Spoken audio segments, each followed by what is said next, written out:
everybody? What's going on? What's going on? What's going on? It's your boy Black Holiday. We back with another HBCU OverDrive live stream. If you haven't done it by now, make sure that you like this stream. Make sure you comment and share with your people, but most of all, subscribe. If you want to become an exclusive subscriber, all you have to do just hit the join button for $4.99 a month. Um, as you see, you already know what today is. It's Monday. It's to me, what I'm gonna call it. I'm gonna call it Manic Monday. What's going on, Dewan?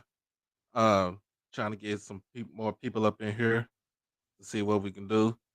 Um, but first of all, I want to congratulate everybody that came on to the show. How you doing, Miss Amber?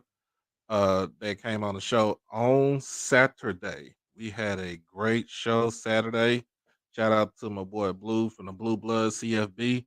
Coming on to the show, breaking down the Senior Bowl and all the other All Star Bowl, postseason bowl games for all these seniors and up and coming draft picks that going to the NFL. So shout out to Blue.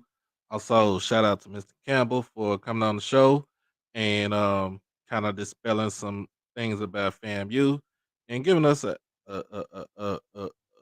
aspect about what FAMU is all about. So I like I said, I appreciate them coming on the show doing that. But we about to get into it. So you already know what today is Monday, y'all. Today is Monday, and we about to go around the MEAC and the SWAC. Um, let me see if I can pull up some stuff over here.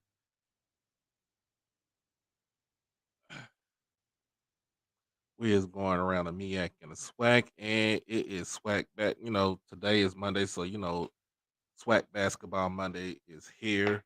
It's live. It's in effect. Um, So I give it up. I give it up for the I give it up for all the things that's going on with, you know, college basketball right now. So we are first of all, we're going to get into the women's uh scores from the MEAC first, and then we'll head over to the SWAC. Um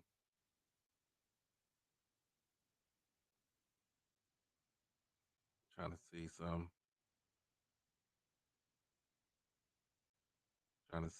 y'all have to excuse me. I got off work a little bit late, my little early, but my bus was late, kind of home. So, um, y'all would have to excuse me.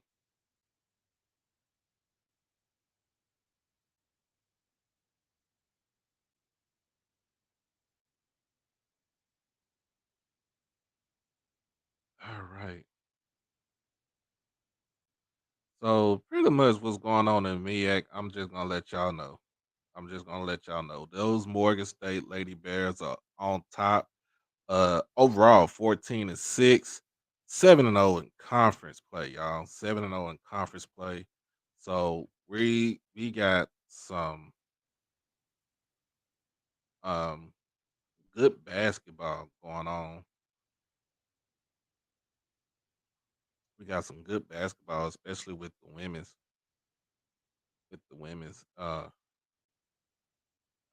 won't even. I can't even complain. I can't even doing you know try to do justice on it. But as what I say is this: the play is great. The play for the MEAC is great. I just wish it would be more. I think it should be more teams to play um like out of conference, like other HBCU schools is, like in the SWAC. So that's pretty much what I would say. That's my whole thing. That's my my I would say my gripe with my gripe was what going on, but overall, overall, it they are putting out a great product, and like I said, um, I can't say anything bad about it. I can't say anything bad. So I want to get to the standings. There we go.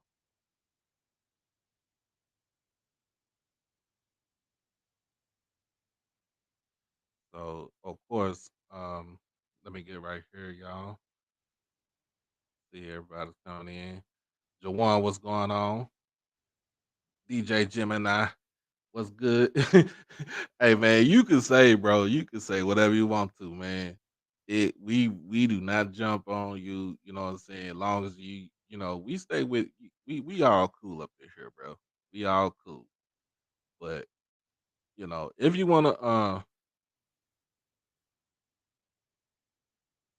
you wanna jump, to me, if you feel like you got an opinion or you feel like you need to air something out or you feel like you need to address something, by all means, my platform is open to anybody and everybody.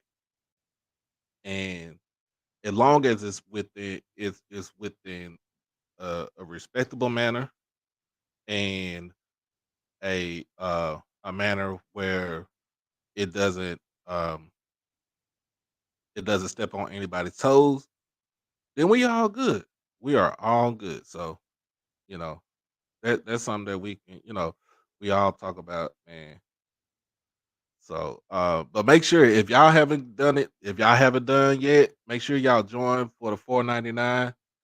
We're gonna try to add some extra stuff, some extra incentives to the exclusive package for the channel. But like I said, this doesn't go in all the membership funds do not go into my pocket. It goes towards the channel. So it improves everything about the channel. So if I had to get some new headphones because the other ones I have is busted, then that's where it's going to. So it doesn't go in my it don't go in my pocket. What's going on, the one man? Yep, make sure you like and you donate. So if you're trying to donate to the Cash App, um, we can donate to the Cash App. Or it's Monday, y'all. So y'all already know what it is. Y'all already know what it is for Monday. It is Super Chat Monday, y'all. It's Super Chat Monday. So all everything from the viewers you ask as using Super Chat, and that helps fund the page also. It helps funds the channel also. So um that's something that we also use right there too. So if you got any questions, any questions, we go through the Super Chat.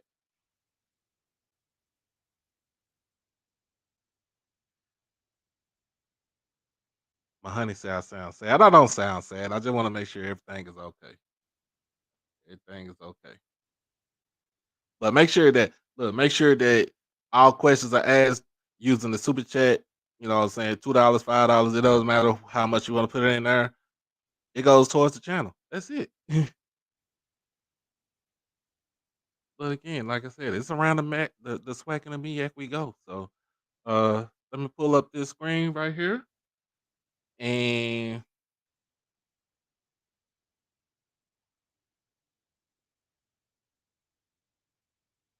away we go.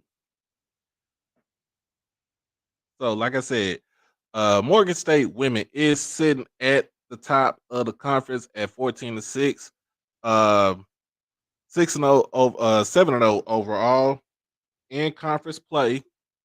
Followed by Norfolk State, 17-5 on the women's side overall, 5-2 um, in conference. So that Norfolk State and Howard women are tied for second place in the conference at 5-2. 4-3 would be coming up at 4-3 would be North Carolina Central. 2-4 is Coppin State. 2-5. Delaware State, Eastern Shore, Eastern Shore, and South Carolina State coming up at 1-5 in the conference. Um, if you haven't seen it, look, if y'all haven't seen these girls play over in the MEAC, especially the top three teams in the conference, you will be so much surprised at how these girls play, play the game. So I can't, say anything. I cannot say anything bad about this right here. I can't say anything bad about this. But these girls can play. They can hoop. Um,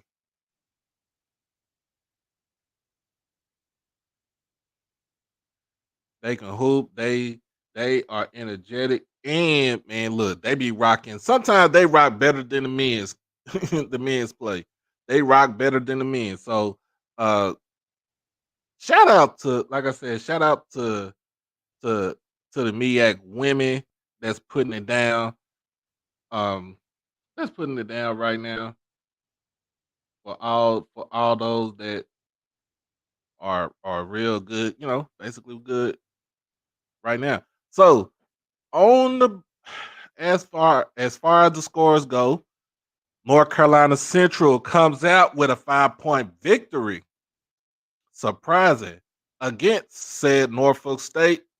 Like I said, that dropped still to 5-2 in the conference, but 17-5 overall. Now this game ended in overtime, y'all. So this one was a great game. This also puts North Carolina Central kind of back into that race to be in the top four, top five of the conference. So I that was a great victory for Central. Morgan State with the 12-point win against South Carolina State, and South Carolina State is still dead last in the conference overall and in the conference. And Coppin State squeezes by Delaware State 64-63 with a 1-point victory, y'all. 1-point victory. Coppin State, like I said, as you see with in the conference. In the conference. Um Coppin State is at 2-4, but that puts their overall record at 5-16. Now, this is just the first half of conference play. That was just the first half of conference play. The second half starts Saturday, if I'm not mistaken. The second half starts Saturday. So, I'm going to put out there like a APB for certain schools that they need to step it up. Because if not, um, when you get that call for the big dance, you ain't gonna be able to go. You ain't gonna be able to go. So it's certain teams that need to step up. Now we're gonna go into the SWAC. And y'all hold on for 1 second.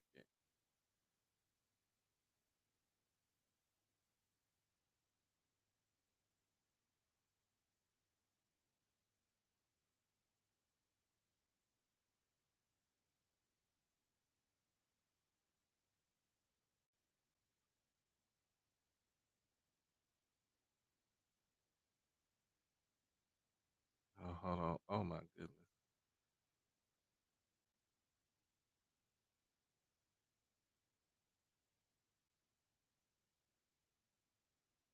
Oh man.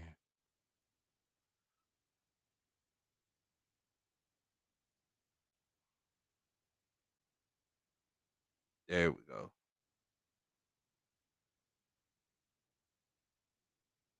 There we go. All right now. So now we up here for the SWAC. SWAC women's. SWAC women. And of course, y'all already know who's in first place is Jackson State.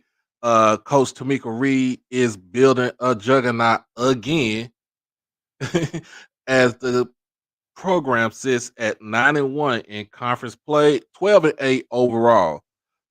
You got Alabama A&M uh, on their heels by I think that would be a game and a half.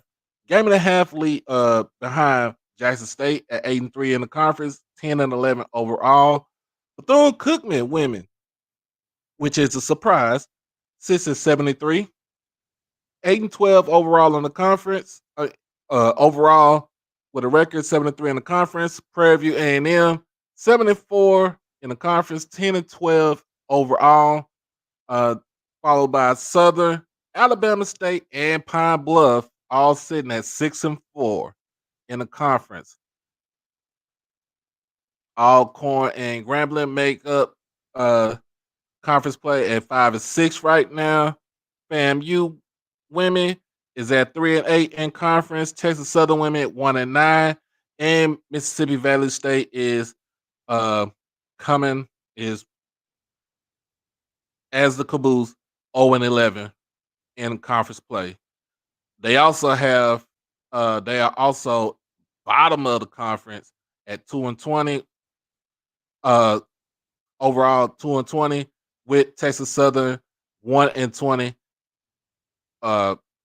overall. So basically, you can cancel these teams out that will not make it to. Um, they'll be able to play in the SWAC tournament, but other than that, you won't see them going too much anywhere. You won't. You won't. So as far as the play goes, as far as these scores go, Jackson State, like I said, it's Tamika Reed is building a juggernaut right now. Juggernaut. Defeats Pine Bluff 88-53. 35-point victory against Coach Dawn Thornton's team. Um, let's go into it. See Daphne White, 16 points, 10 rebounds, and Gerard Covington, she had 4 assists. So as always, Daphne White, double, putting in work. Can't even complain. Can't sit there and complain about it. Angel Jackson with 15-10. You know, Gerard Covington 12, 5 rebounds, 4 assists, 1 steal. But with Angel Jackson, look, 15 points, 10 rebounds, 2 assists, 5 blocks. 5 blocks. It is tough to score inside of the paint with Jackson State. I'm gonna just let you know right now. Liz Martino, 7 points, 4 rebounds, 2 assists.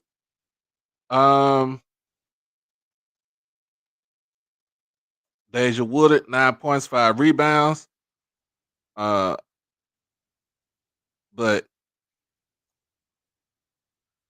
also, like I said, Angel Jackson, 15, 10, 2, and 5 blocks.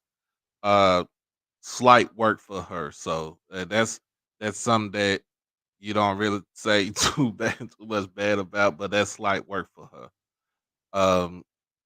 Like I said, this keeps them at the top at 9-1 in conference play. Check them out Saturday. They will be on the road in Tallahassee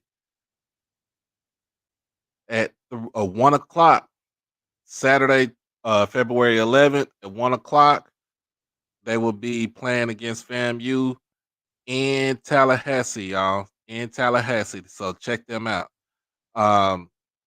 Alabama A&M ekes out a 4-point victory against Grambling, 57-53.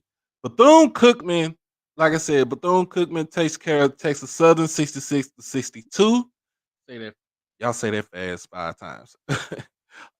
Prairie View with a 2-point victory, 51-49. Alabama State takes care of Southern University women, 48-43. And I'm Alcorn in Mississippi Valley. They don't have a score right now, but I will probably have to check on that later on in the evening, y'all. So that is the SWAC women's side right there. And we're gonna go to how you doing, Miss Tammy? We're gonna go to the MEAC side for the men, y'all. We're gonna go to the MEAC side for the men.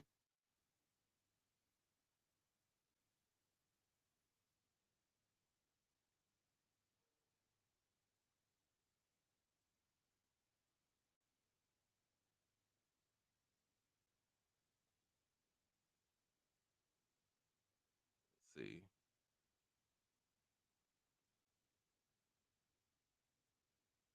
There we go.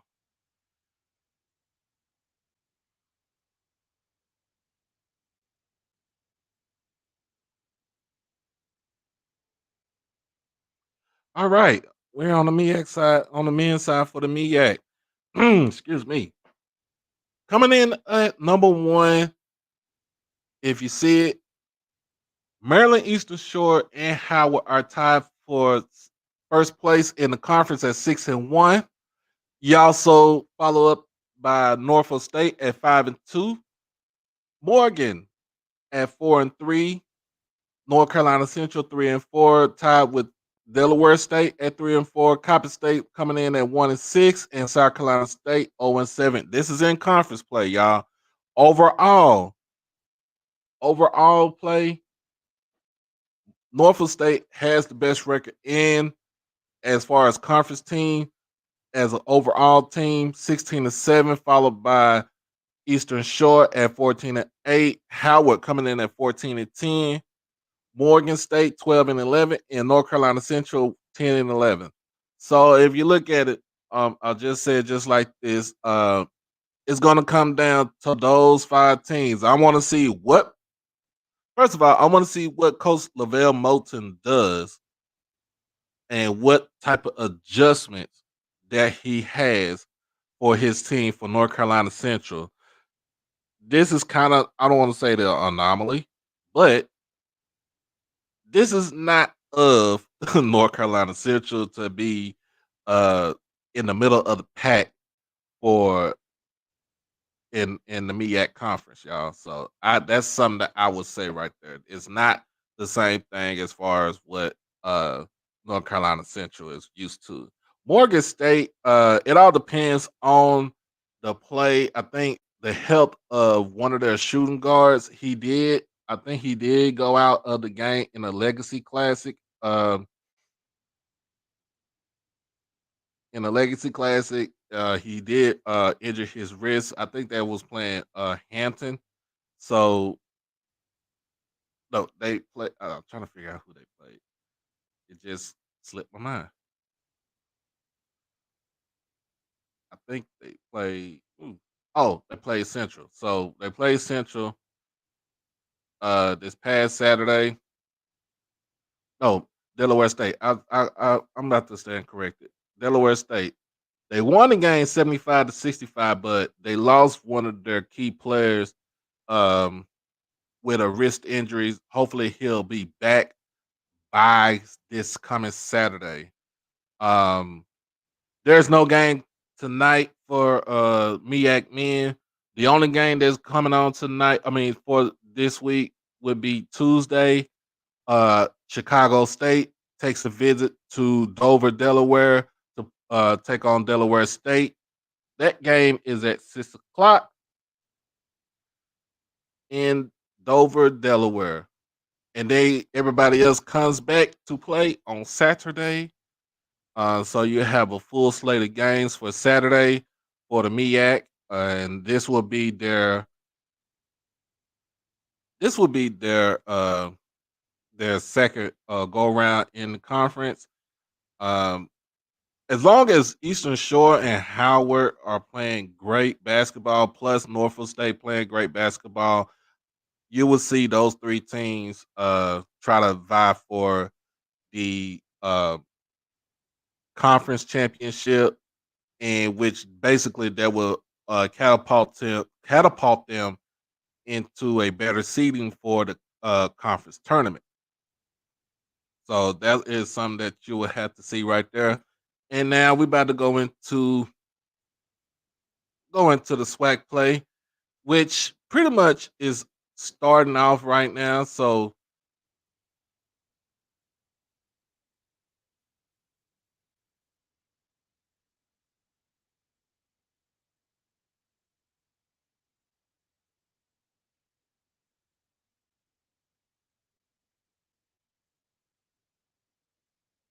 So they are starting SWAC play right now. They are starting games right now.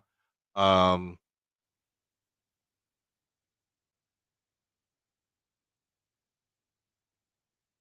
but let's go into these conference standings. Um, Southern and Alcorn are sitting at number one at 82 in the conference, followed by Grambling at 73, Pine Bluff at 6-4. It's a three-way tie for fifth place at 5-5 between Alabama A&M, Bethune-Cookman, and Jackson State. Prairie View comes in at 4-6. Uh, and they're also tied with Alabama State at 4-6 in conference. Uh, Texas Southern and FAMU are tied with a record at 3-7, and Mississippi Valley is coming up at the end with a 2-8 conference record. So they have one more game. They have one more game before they start their second round of conference play. So tonight is the last. It's the last of the first round, and then the second round starts on Saturday. In conference play. Now, the only scores that I have right now is Grambling is at Alabama A&M, and Grambling is up by 10, 20-10 in the first half. Everybody else has started their games right now. Those games are slated for those games were slated at 7:30. So pretty much all the teams are getting ready to start their games right now. They probably play in basically these are double headers. Bethune-Cookman and Texas Southern play at 8 o'clock. That game will be on ESPNU or ESPN Plus. If you have either one, you can watch that game right there. And also, Alcorn and Mississippi Valley State start at 8 o'clock. That is uh, down there on the reservation in Lorman, Mississippi. So that game starts at 8. But uh, as far as we know, look, um, those teams right there, the teams, the play, it can improve. It can improve over time. It can improve over time. So give it a chance. Give it a chance because, like I said, this is just the first round. This is just the first go round. Second go round is coming up at it starts on Saturday. So that's what I'm saying. That's what I want everybody to understand. And also these games are coming on right now. I think there is a game that is on right now on HBCU Go. If you haven't seen it yet, um, in fact, I am going to see who is ready to play.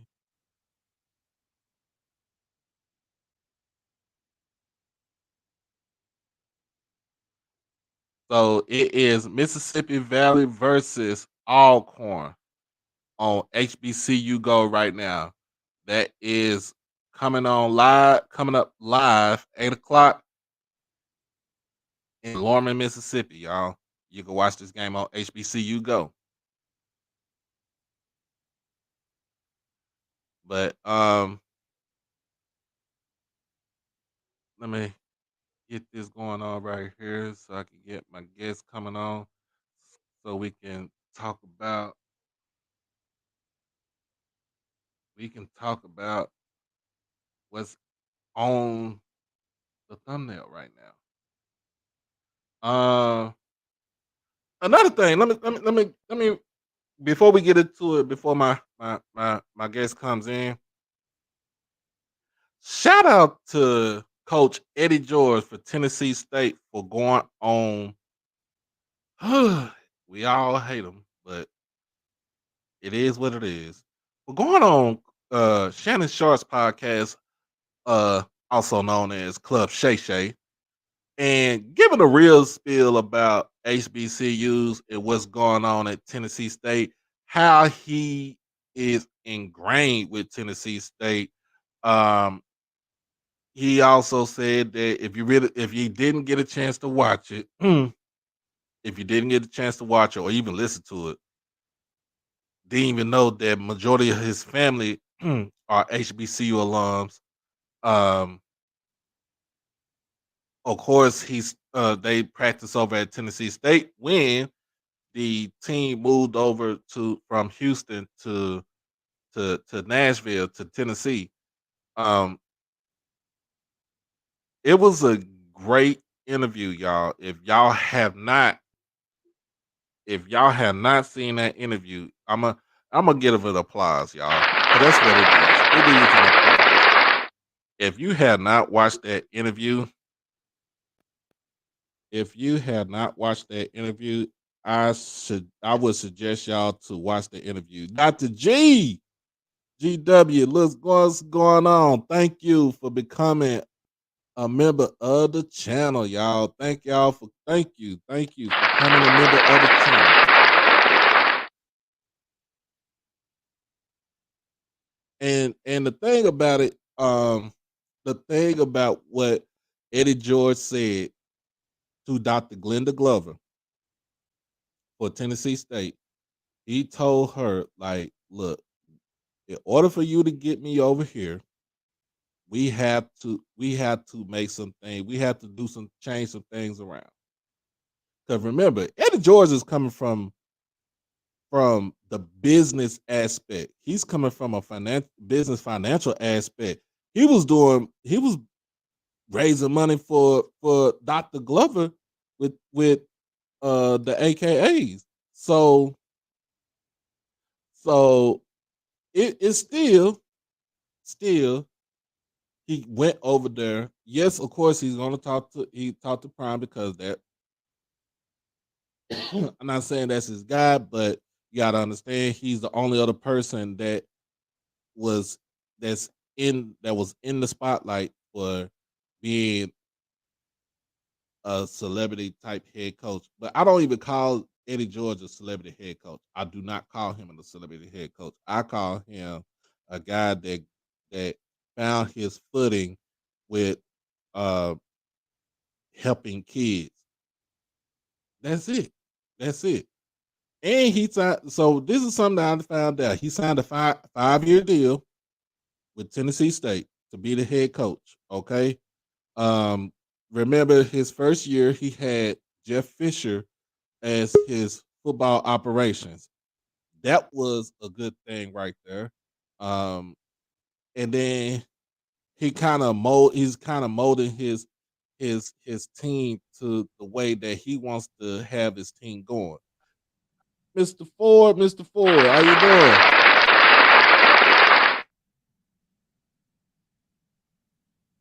Mr. Ford, can you hear me?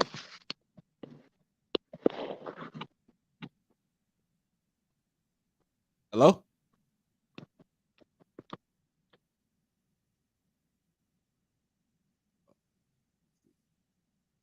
Can you hear me, Mr. Ford?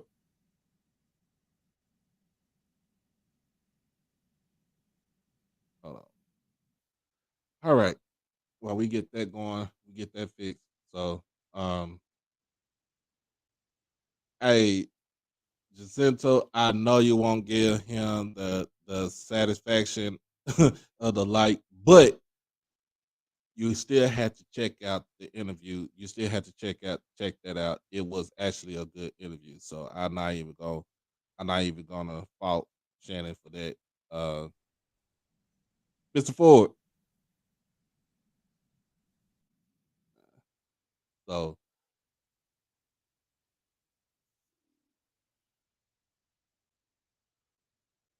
we still got more people coming in. Jethro, what's going on? Miss Quay, how you doing?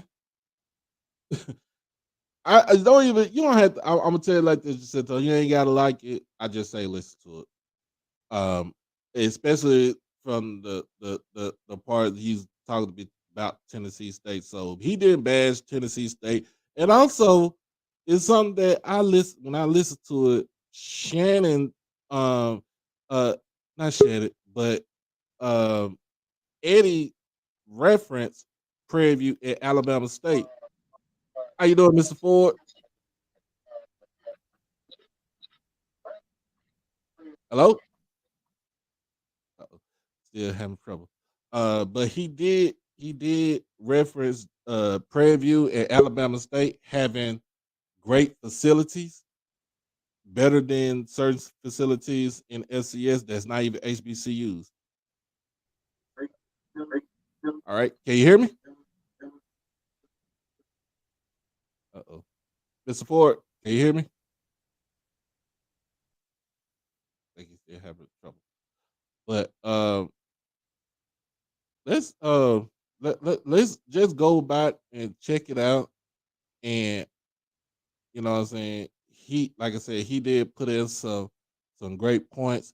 Um he also referenced the $254 million that the university um got from the state of Tennessee, but he also said it should have been $500 million.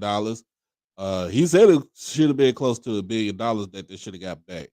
But he also referenced that because when the state of Tennessee gave them the money, uh, that the money that they're getting, they had to use that for to fix existing buildings on campus. So it's crazy that you was awarded the money that you were not given for over 5 decades, and they still gonna try to tell you what to do with your own money and how to go about using your money. I don't, I don't, I don't fly with that. Mr. Ford, can you hear me?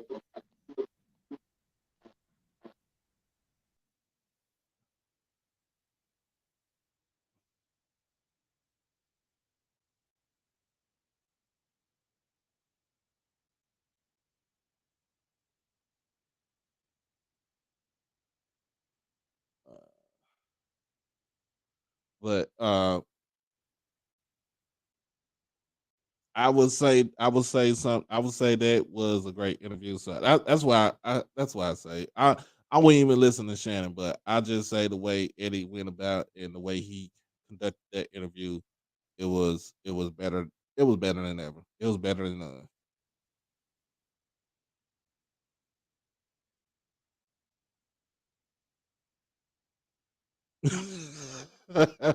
Come on now. I respect your decision though. Um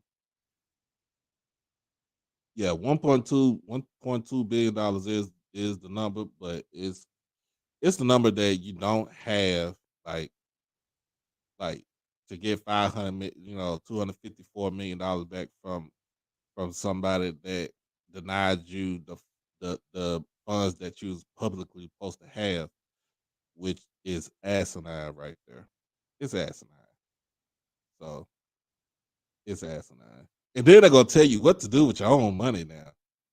I I can't rock with that. I cannot rock with that. So okay. So we got play going on right now. Uh Down there in Lorman, Mississippi Valley with the 4-point lead right now. 12-8 in the first half against Alcorn.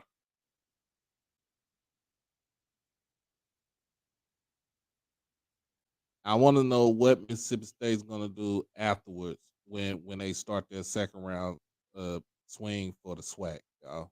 I wonder what they're gonna do. I wonder what kind of adjustments gonna do, and I want to know what type of adjustments that Mo Williams gonna have for this dang on team because I'm tired of I'm tired of us getting beat like that. Um, Especially man, how we lose to Valley? Come on now, even though they play us tough, still, how do we lose to Valley? How do we lose to Valley? But let me see. Um,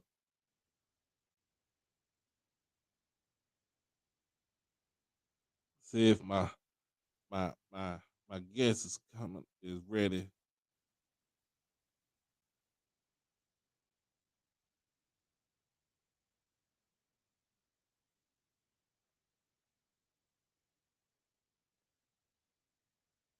And while I do that, while I'm waiting for that, I'm about to pull up this schedule so everybody can actually see.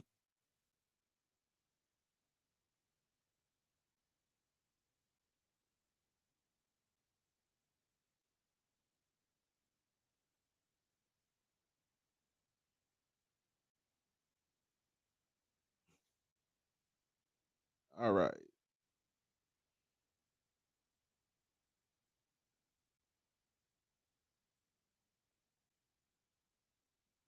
Yes, sir. Yes, sir.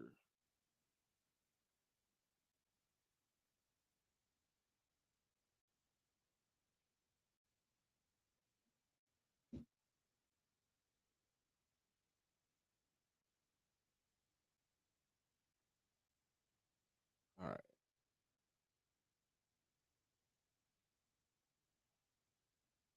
While we do that, let me go ahead and share this screen right here. And then when my guests come in, we can kind of go have a back and forth about what the schedule means right here.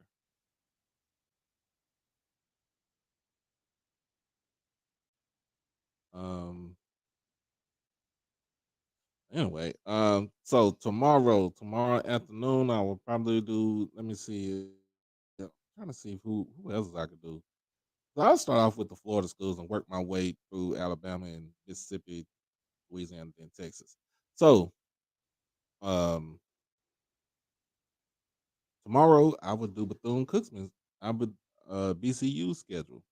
I will do their schedule for tomorrow. It probably might not be ready yet, but if it is, and then if we got a bead to what they got going on, I think that's the schedule. We'll go with that.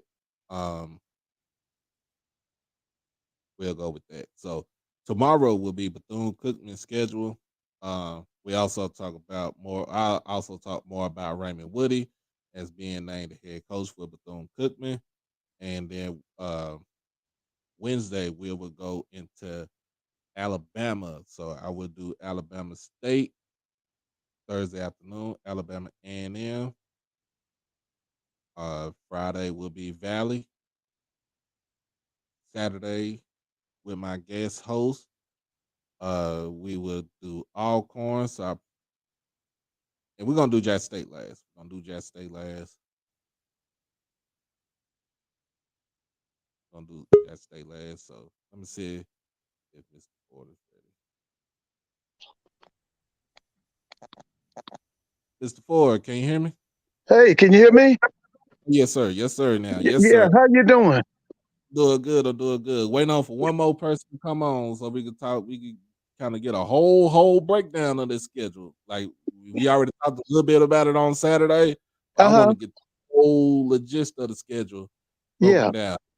Well, I'll just I want to say congratulations to Tennessee State's aristocrat of bands for winning that Grammy. I was Uh, just getting ready to say that too. I was getting yeah, ready to man, say, that was big, man. yeah, I was getting Yeah, ready to say that too. Yeah, shout out to Tennessee State. yeah, Tennessee but State is in the news for some good stuff, y'all. yeah, they are. Like you said, them folks need to give them their money they done cheated them out of. And Forbes said they cheated them out of 1.9 billion, and like you said, they're trying to give them 100 and some million. I mean, you done cheated them out of 1.9 billion in 30 years. So yeah, they definitely, and then like I was just talking about with Eddie George coming on to Shannon Sharp's podcast. We all have our reservations about that, but it was actually a good thing that he went on there because he could actually start dispelling some of the things that people were talking about, talking bad about as far as with HBCUs. Yeah. But I heard you talking about Eddie knows. I mean, they can't get around it. They got to get out of that OVC. That OVC is like it's like an Achilles heel. It's like an 800-pound gorilla on their back, and they got to get out of that conference. I'd rather if they're not going to join the SWAC or not going to join the MEAC, just go independent. But get out of that hillbilly conference. Hold on, now I got to give a round of applause, Mr. Campbell. Nephew, What's going on, man? hey man, I'm here to defend all this FAMU slander that we're not gonna have in Black History Month. Not gonna have that in Black History Month. We got Mr. Ford on the line too, man. Mr. Yeah, Ford, hey, Mr. Campbell, how you doing? Mr. Ford, I know you're going to understand this, is because we got people that are commenting on things that they know nothing about. Right, So right. I'm here to set the record straight. Yeah. So, But one thing, let me just say this now. When one of your alums called me and said, look at the schedule, I'm going to tell you the first thing I thought. I thought that your athletic department needs, they owe your alumni and the Rattler Nation an apology for that home schedule. That is ridiculous. Because well, my thing mm, is, you asking these people to pay for season tickets, and this is what you bringing to them? Yeah, listen. First thing Miss Tiffany Dawn Sykes and them need to do, they need to put a letter together and apologize to the FAMU Rattler. Let me tell you something. When I was growing up in the 60s, every time we went to Bragg Stadium, every game was a classic. And even when they would take people to Jackson, see, when I was growing up, they would take people to Jacksonville. They called that you know what I'm talking about, absolutely. The Bowl City Classic. Jake Gaither's thing was he wanted to feature the all over the state of Florida. That was back in the 60s, you know, when I'm trying to think what the governor was named, Reuben Askew. He was always on FAMU's campus. We would see him on WCTV. That was Channel 6. That was one of the stations we got in South Georgia. But when I saw that schedule right there, I saw that home schedule, I said, you know what? They owe the Rattler Nation an apology. Because other than that's a good one in, I think it's September. Y'all got Alabama State coming. That's going to be a big crowd because they close together. And then y'all got Prairie View coming for homecoming, I believe. But then you got them two Division II school, that West Florida and that Lincoln. They owe them people an apology, Mr. Campbell. I'm sorry. All right. So we're gonna start off. So we're gonna start off right now with September the 3rd, Jackson State. That's over at Hard Rock Stadium, Miami Gardens, Florida. Right. Orange Blossom Classic.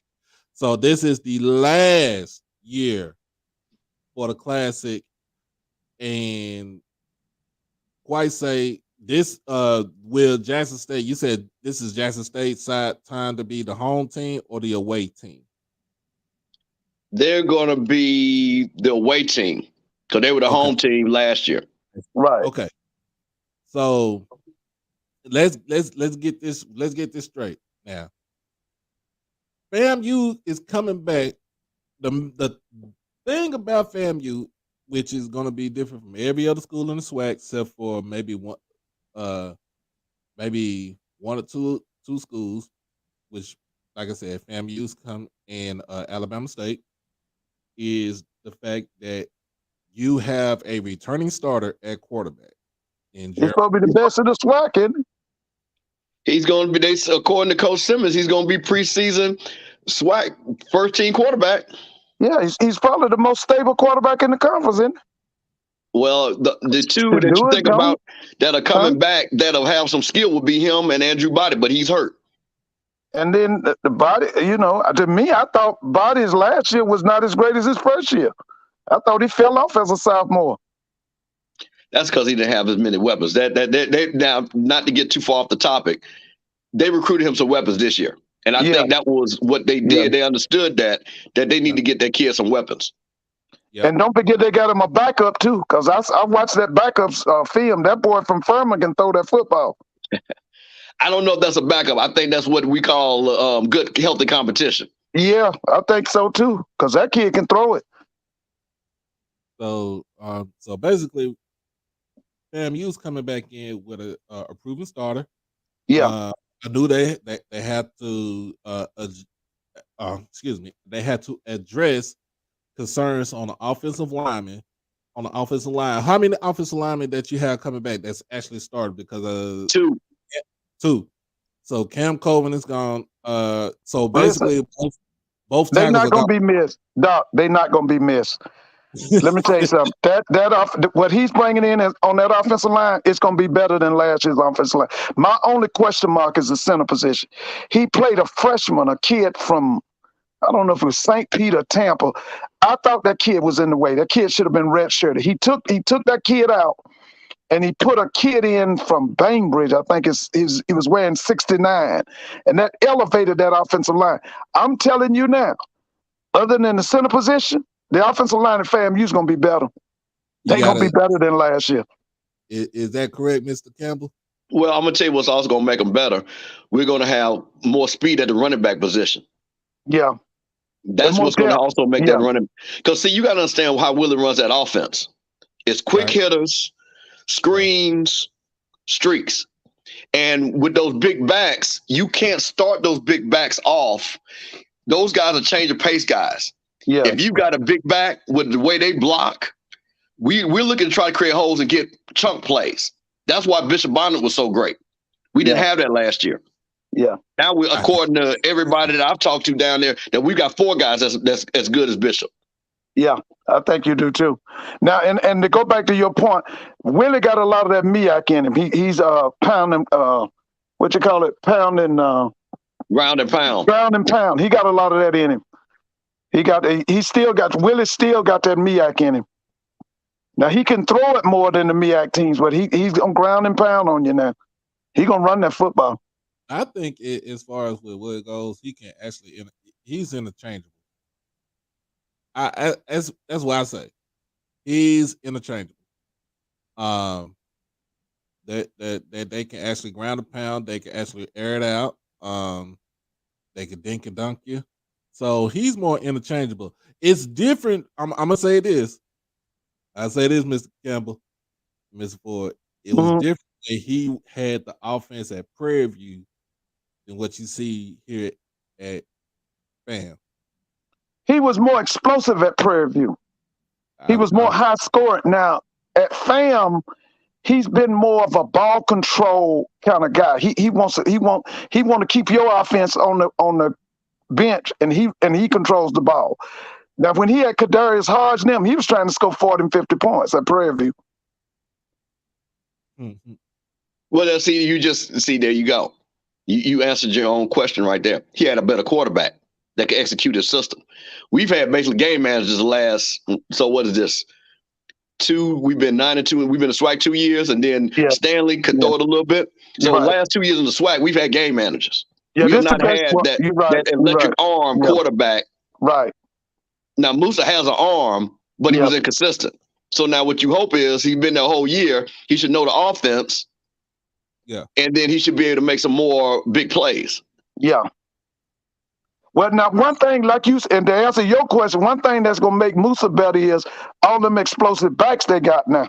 Because they ain't got to depend on Musa now. They got all them backs, baby. And let me tell you something. A quarterback's best friend is them running backs. When they can shoulder the load, and they got a full house of running backs now. So Musa will be better because them backs are going to be better.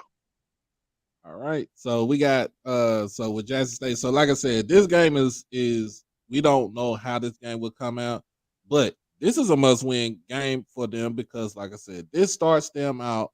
If they win the game, it starts them out ahead of everybody in the division.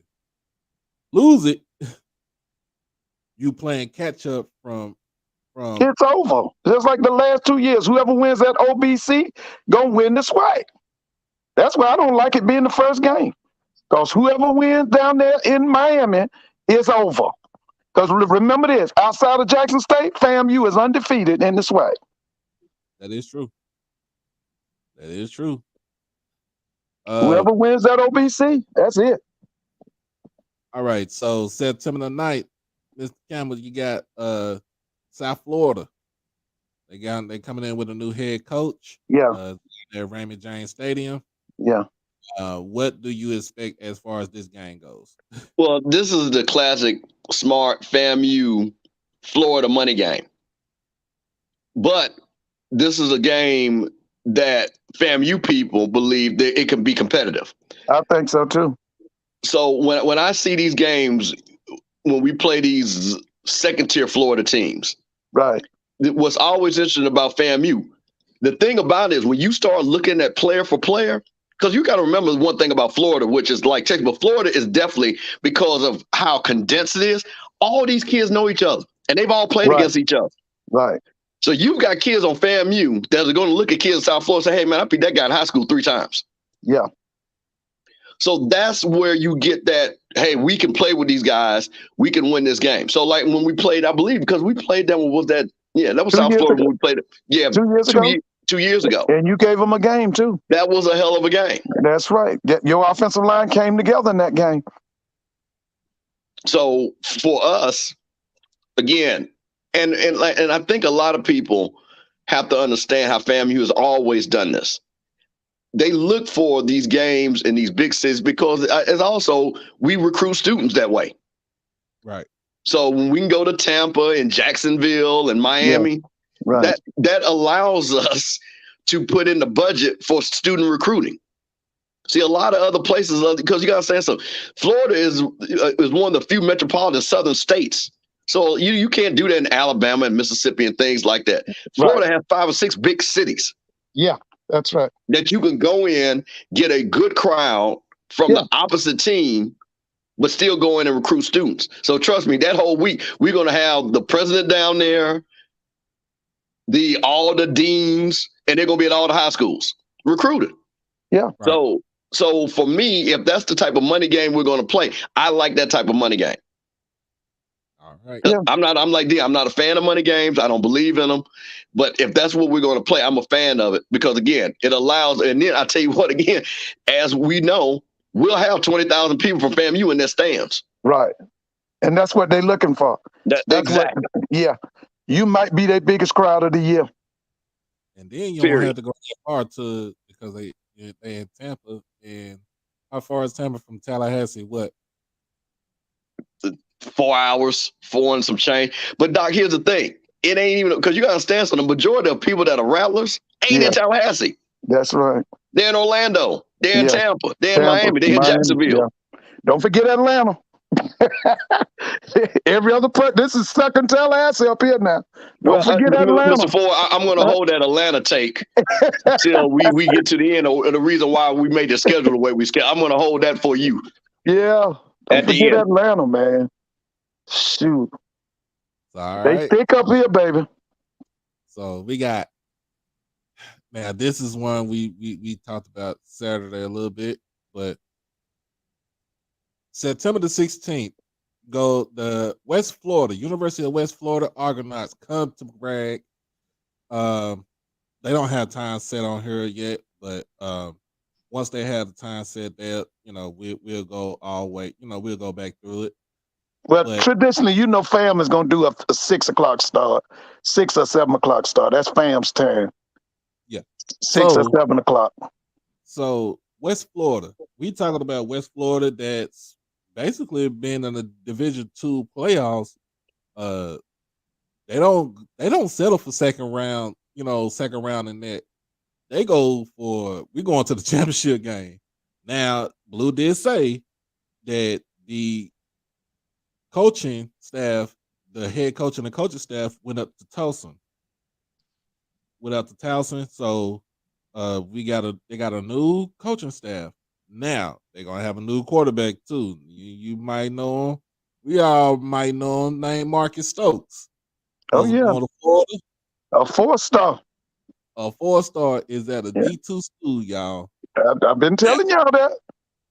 Now, Mr. Campbell, what do you have to say about this game right here? Okay, man. Okay. So there's 2 things going on. And I've said this before. FAMU don't play money losing seasons. We play to make money. We ain't like the rest of y'all.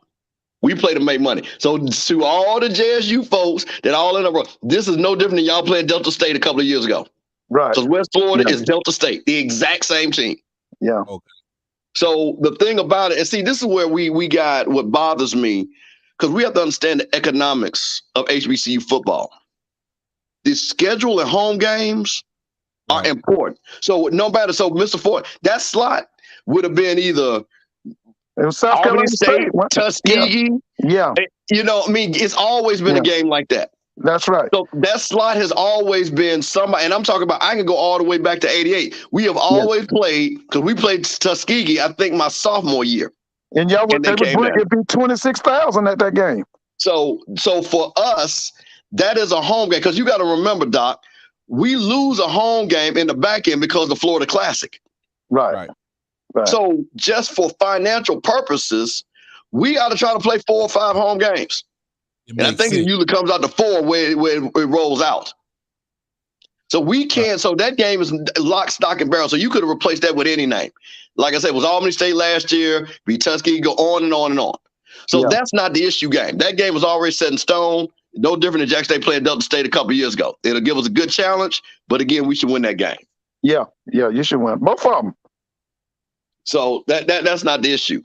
But Doc, I see what you. So if you're going to go schedule, I'm not going to jump ahead of you. So I'll let you go ahead. No, I'll talk about the Lincoln game.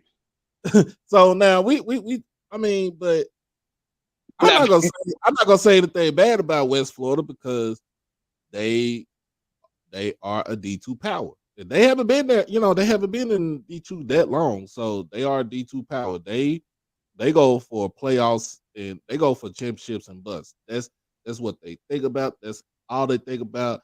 Just understand this. Last season, they lost to the eventual national champion, Ferris State. Right. Ferris State Bulldogs. Yeah. They lost to them, and it wasn't even by that much. So this team that y'all playing, that's coming to brag, that you're gonna play it's gonna be a tough team. It's gonna be a very tough team. It's gonna be a very tough game, but it's gonna be an interesting game because of the dynamics. Of course, it's FAM in Tallahassee. West Florida is over in Pensacola. You got Jeremy Musa, who's supposed to be tops in the SWAC, and then you got Marcus Stokes. If he comes out to be the actual starter for the team in the fall, that will make for great drama right there. That will make for great drama right there. So the only problem is, now this is what happened last year, and I kind of got on y'all about it. I say you play Albany State, you cannot go into the game, even though yes, Albany is a good team. They are a tough team, especially in the SIAC. But you can't come in and say, "Yeah, we're gonna beat you." You want to beat them down, but you only win by 10.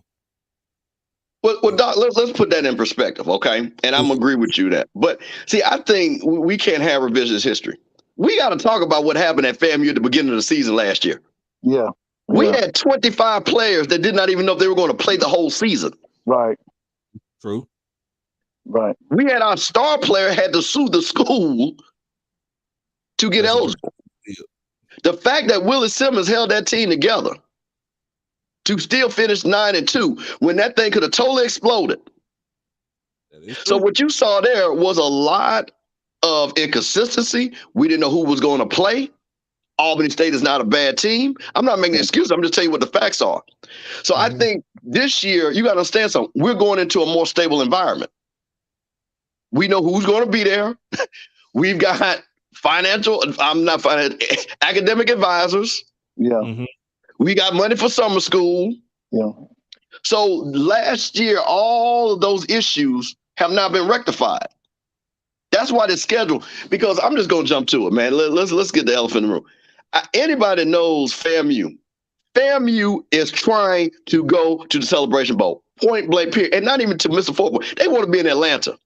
These fools from FAMU have been crying that they have not played in Atlanta since the 100 Black Man Classic. Right. That is why you saw the coach say Celebration Bowl is what we're playing for.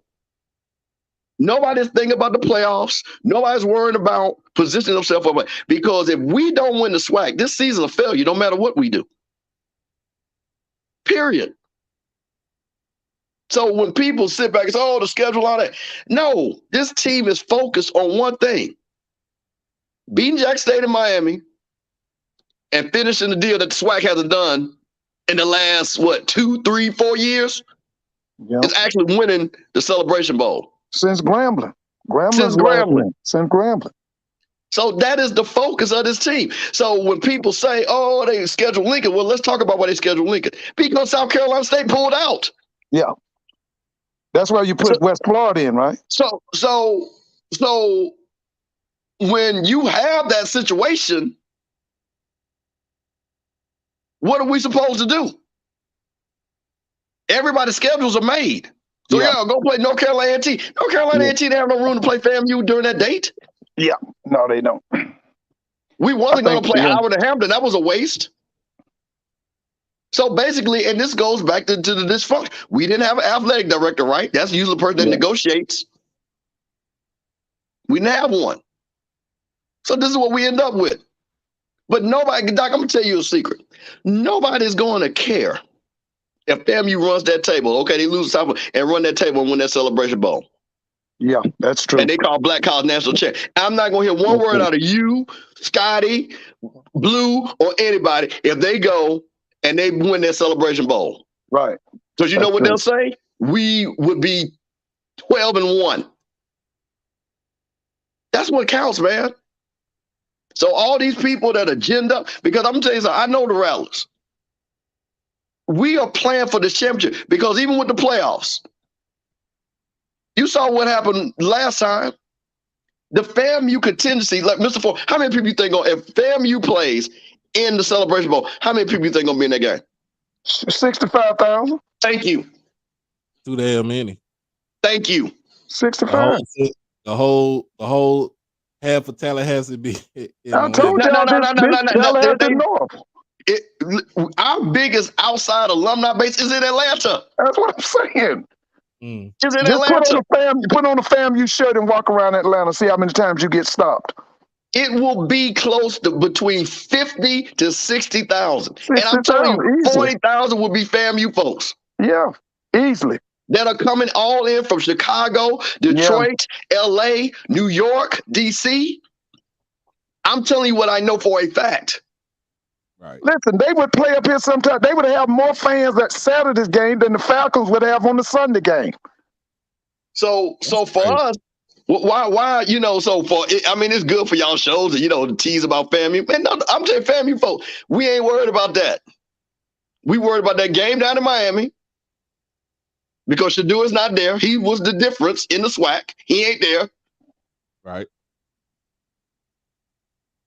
We're going to be favoring that game. If we lose that game, then Willie should be ashamed of himself. Because it's set for us to run the table. We have, again, all these people in the chat, other than Jackson, who else beat us in the SWAC? Yeah, y'all undefeated other than Jackson. Period. So all these people talking about they know FAMU football or SWAC, they clearly don't. We've been 9-2 the last 3 years. Yeah. There's a reason, because we have talent. So, I know it sounds good, play somebody. But, man, listen, when you don't have an AD and a team backs out, that is a traditional rival that you play. And let's talk about something for the economics. You guys got to understand something. We did not have money for the kids to go to summer school last year. Wow. That was the reason why I said, and you remember the letter, Doc, that Bishop Bonnet and all those guys wrote. Yeah, I remember. Well, not Bishop Bonnet. I'm sorry. Let me not the other guys after Bishop. So Bishop spoke on it. He didn't write it. So I want to be clear on that. I don't want to misrepresent that. But my point of it is, with HBCUs, unfortunately, we can't just schedule like Alabama. Say, you know what, we're gonna go down there and play Texas because it's a good game. Every time we make a schedule, we got to count pennies and dimes. So it's not about the competition. It's first about trying to break even financially when you make an HBCU schedule. Right, so let's get back to the schedule. So we got, like I said, West Florida is going to be a hard game right there. So it'll be an interesting game, to say the least. It will be. It'll be what I think about 16,000 for that, because they're not going to bring nobody on it. Oh, it'll be 16,000 for that, right? If it's just the Rattlers come. That's it. And guess what? That'll pay a bill. That'll pay for summer school. Yeah. All right. Next game on the list, we got Alabama State. Over 20,000. That'll be over 20,000. Erod coming into Bragg. Yeah. Now that'll be over 20. Now, we've all seen what happened when they played Alabama State last year. Alabama State was driving down the field. All they had to do was kick the field goal. All they had to do was kick the field goal, and the game is pretty much over. They couldn't move the ball down the field. Both teams couldn't move the ball down the field. So, but Doc, they ran the ball 34 times and averaged 0.4 yards per carry. Let's not have review. You know the reason why they got down there because we threw the ball when all we needed to do was run the ball to run the game out. Yeah. They didn't get past half field but one time. That's what I'm saying. They were we turned that ball over 3 times down in the red zone. That game was not even close. Well, Bama State showed they have potential, but it's the coaching on the offensive side. The play calling is terrible. The scheme is terrible. And it's obvious they don't have an offense coordinator. I say this about that game. I watched that game too. I did too. I watched that game was on HBCU Go, to be exact. So I watched the replay of it. Ain't no way in the world, if you got a lead like that,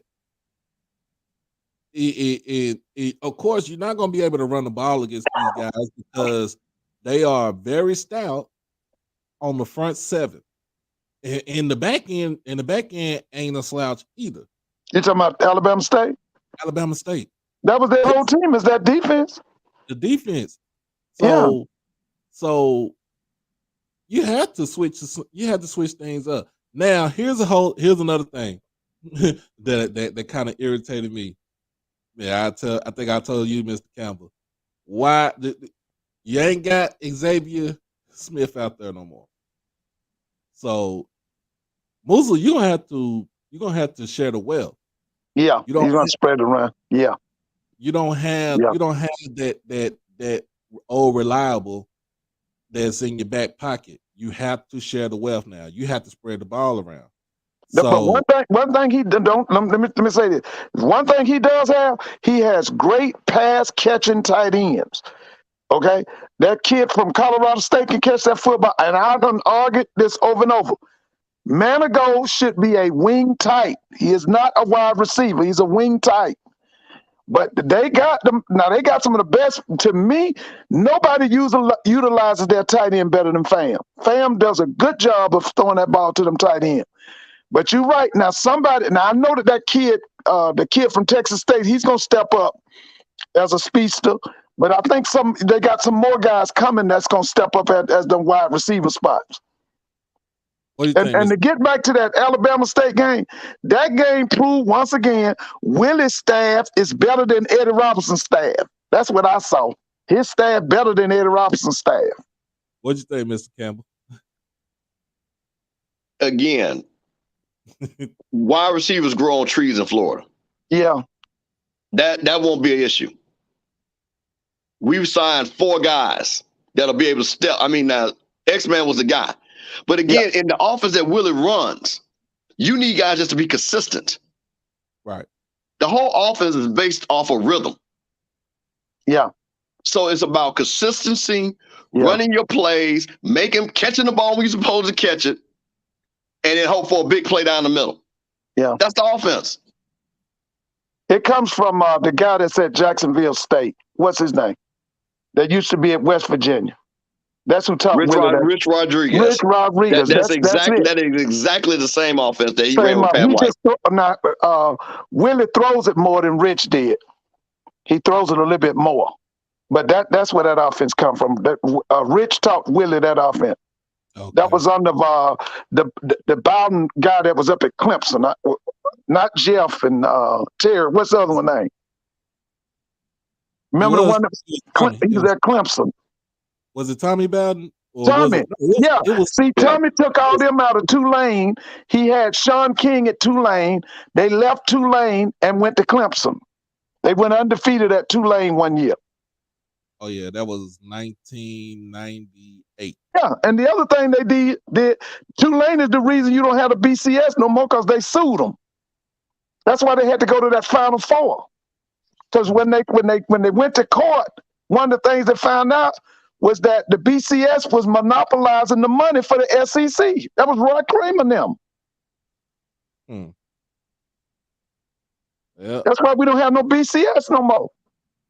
So what do you think? So what's your prediction for this game right here against Alabama State, Mr. Ford and Mr. Campbell? Bruh, we have not lost a SWAC game. Yes. We ain't gonna lose a SWAC game. Yeah. Okay, and listen, I think we're 17 wins in a row at home. Yeah. That's right. Y'all got one of the longest. See, this is where the schedule always sets up well for us. Same thing with Southern. Maybe if the game was at Southern last year, we might, but guess what? Southern came. So it's the same thing. Alabama State is going to have a better team, but they got to come to brag. The schedule just sets up for us. That's right. All right. Now, So Blue said something the other night I was happy about because, to me, that offense coordinator at Alabama State is ridiculous. He said that they went and got one of the top high school coaches from, was it Pike County or somewhere in Alabama, and this guy's supposed to be an offensive mind. So that kind of is good for Alabama State because that guy, the guy that they got as offense coordinator, I'm trying to think of his name, but he's terrible. Huh? Harry Williams. Yeah, Harry's terrible. Harris should be as a wide receiver coach. He is definitely not a play caller, and he's definitely not an offense coordinator. But supposedly they went and got a very successful high school coach. He's going to be the quarterback coach, and hopefully he can play call and do the things of an offense coordinator. Right. But I'm like Mr. Campbell, though. Listen, man, it's hard to win down there in Bragg Stadium, man. I'm just telling you. So before I get to the next game, everybody make sure that you like the stream. Make sure that you comment, share, and subscribe, and become an exclusive member just for $4.99 a month, y'all. So that is my announcement for right now, and we'll continue on.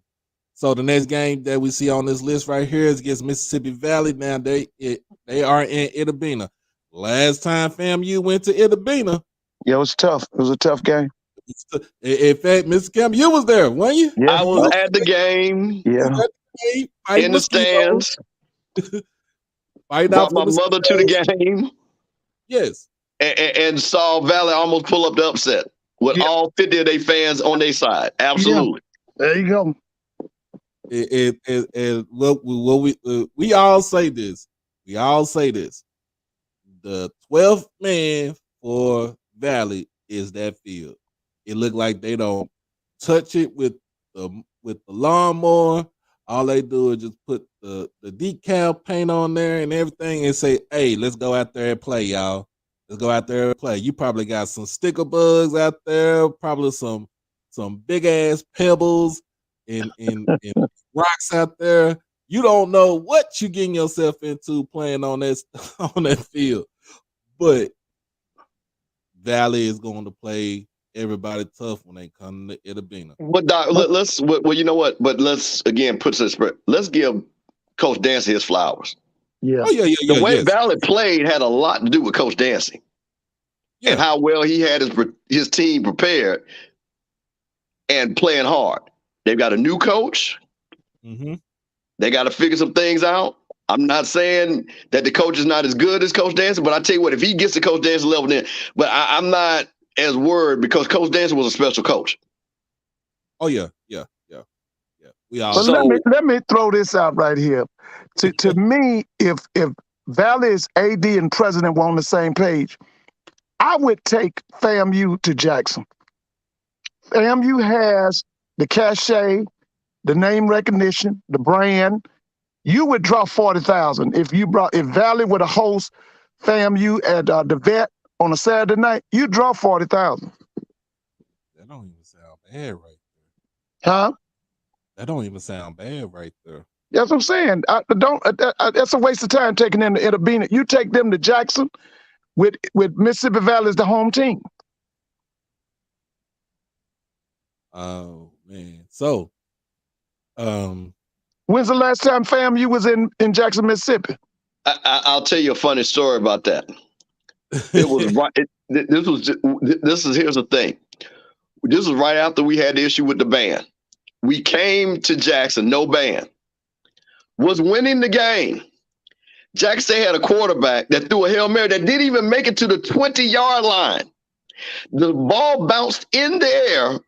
Yeah, almost 10 yards, and they scored on a Hail Mary to win the game. I remember that. That's when Kessler Winslow was the AD. That's Earl Holmes' team. Is that was that Lamontez Ivy or was that Jimmy Oliver? No, The no, no, no, quarterback Jim, no, it wasn't Jimmy Oliver. I think it was because the wide receiver was from Atlanta. Hmm. It wasn't that boy Jimmy Oliver was the truth. Matter of fact, I hate you mention his name in the same breath with that Ivy kid. Because that Ivy kid is that kid from East St. Louis, right? I think Where was he so. from? Yeah. That Jimmy Oliver could play, man. Jimmy Oliver brought Jackson State a SWAC championship. So the last time I seen Fam go to Jackson was when I was in school. That was in '98. Yeah, that's Pat Bonner came out there and showed out. That's when Big Daddy decided he wanted to go spread. That's when he decided after that game to bring in Shannon. That's when they made up their mind to bring in Shannon. Because Billy Joe and them put it on him out there in the vet, man, real bad. Pat Bonner showed his behind. Shannon was already on the team. He was already at in '98. He was already the offensive coordinator. Oh well, that show that Billy Joe and them put on in '98 out there convinced him, baby. We got to do what they doing. Because that Bonner kid was he had transferred from Temple to Florida A&M. He was something else, man. He was the truth, man. That Gulf Coast offense at that time was unstoppable, man. So yeah, they played Valley, man. The last time they played Valley, like you said, you had that big league, and guess what? They almost pissed it away. Valley scored late. Going into halftime. They got either a turnover or they did a big play in the fourth quarter, and then we had to drive to win the game. And then we stopped them. Yeah. All right, so next on the list, next game on the list, the day before my birthday, October the 7th. I go to Baton Rouge, Southern. Ooh. I go down to Southern. Yeah, baby. Now that's a nice road trip right there, baby. You got the big time football game and the two best bands in the country. Doc, you remember the last time we went down to Southern? Yeah, I drove the Escalade. I drove the Escalade down there, and I told all those Southern fans what was going to happen. I finished up taking 2 dancing dolls back with me back to Atlanta when we stopped at Waffle House. Ain't nothing going to change. Here you go, y'all. Ain't nothing going to change. Here you go. Because I still want to know who Southern's quarterback is going to be. They don't even know who their quarterback is going to be. No, they don't. So you going to tell me, and I told Doc, let me tell you something. And I told everybody, see, I know Southern. I grew up in Jackson. Right. I know Southern. And let me tell you something about Southern, their problem. They get amped up, and I told everybody that Jack State was going to mollywop them, and they were going to come down to Fam and get mollywopped. Yeah. Southern has a bad problem of inconsistency when it comes to games like this. Yeah. And they're going to be so hyped. And because I bet you what, I want to see who Southern plays before us. Because if it's a SWAC game, then I know they're going to lose. I'll tell you that right now. Who is it, Doc? Who do they play before Fam? I can check and see. Okay. See on my. I'm gonna just be honest with y'all. I was so happy when Dooley got that job, when he left Prairie View and went to Southern. But I was just totally disappointed the whole year with them. I thought that was a 10-win team. And then I was really upset with that whole SWAC championship fiasco with the fact that you done sit that boy on the bench the whole year, Bubba McDaniel. He comes off the bench and goes for almost 400 yards of total offense. And this boy been on the bench the whole year. I was just so disappointed in Dooley last year. I really was. And he's got to show me something. So the game they played before they played Fam, before they played Pine Bluff. Oh, well, you know what? They might be okay. They might come to play. Because, see, I'll tell you another thing, too, Doc. You see what they did also to save Southern's face. Because usually what would happen the last 2 years, they played Alcorn, Jackson State, and FAMU back to back to back. So they moved this game up so they didn't have to do that. And then, of course, the Jackson game fills that slot that Jackson had against Grambling last year for non-conference. Right. So that was another thing, too. Southern was wore down by the time they played FAMU. So, like I said, we won't know who Southern is, who we don't know who Southern's quarterback gonna be. No. We don't. They got a do kid not know. transferred from UAB. You got Noah Biden. You got Blood. I think the kid's name is Blood. Mm-hmm. Yeah, we don't. And then you don't know what, because let me tell you something. Out of the kids they had last year, I thought that what's his name, McCray or what's his name? McCray. I thought he was the worst one of all of them, and that's who started all them games. I thought he was the worst quarterback on Southern's roster, and he started him as much as he could. But the way here's my take on this, y'all. You seen how this game? You seen how they started off? They started off blowing out Flomo. It's Flomo. That's Division 2, ain't it? Or is that NAIA? It's Division 2. Division 2. Because they're in the SIAC. I'm Yeah, like, they scored 86 points, right? Or 86 points. And then they second game, because I think they started out 2-0. Yeah, they did. I think so. They started out 2-0, y'all. Nope. They started out 1-1 because the third game was LSU. The second game was against LSU. The third game was Texas Southern. And they looked terrible in that game. I watched that game. HBCU go. It was terrible. So you look at the schedule that they had, like, it don't matter. Now, it don't matter, but you got, like you said, who is gonna be your QB? That's the key.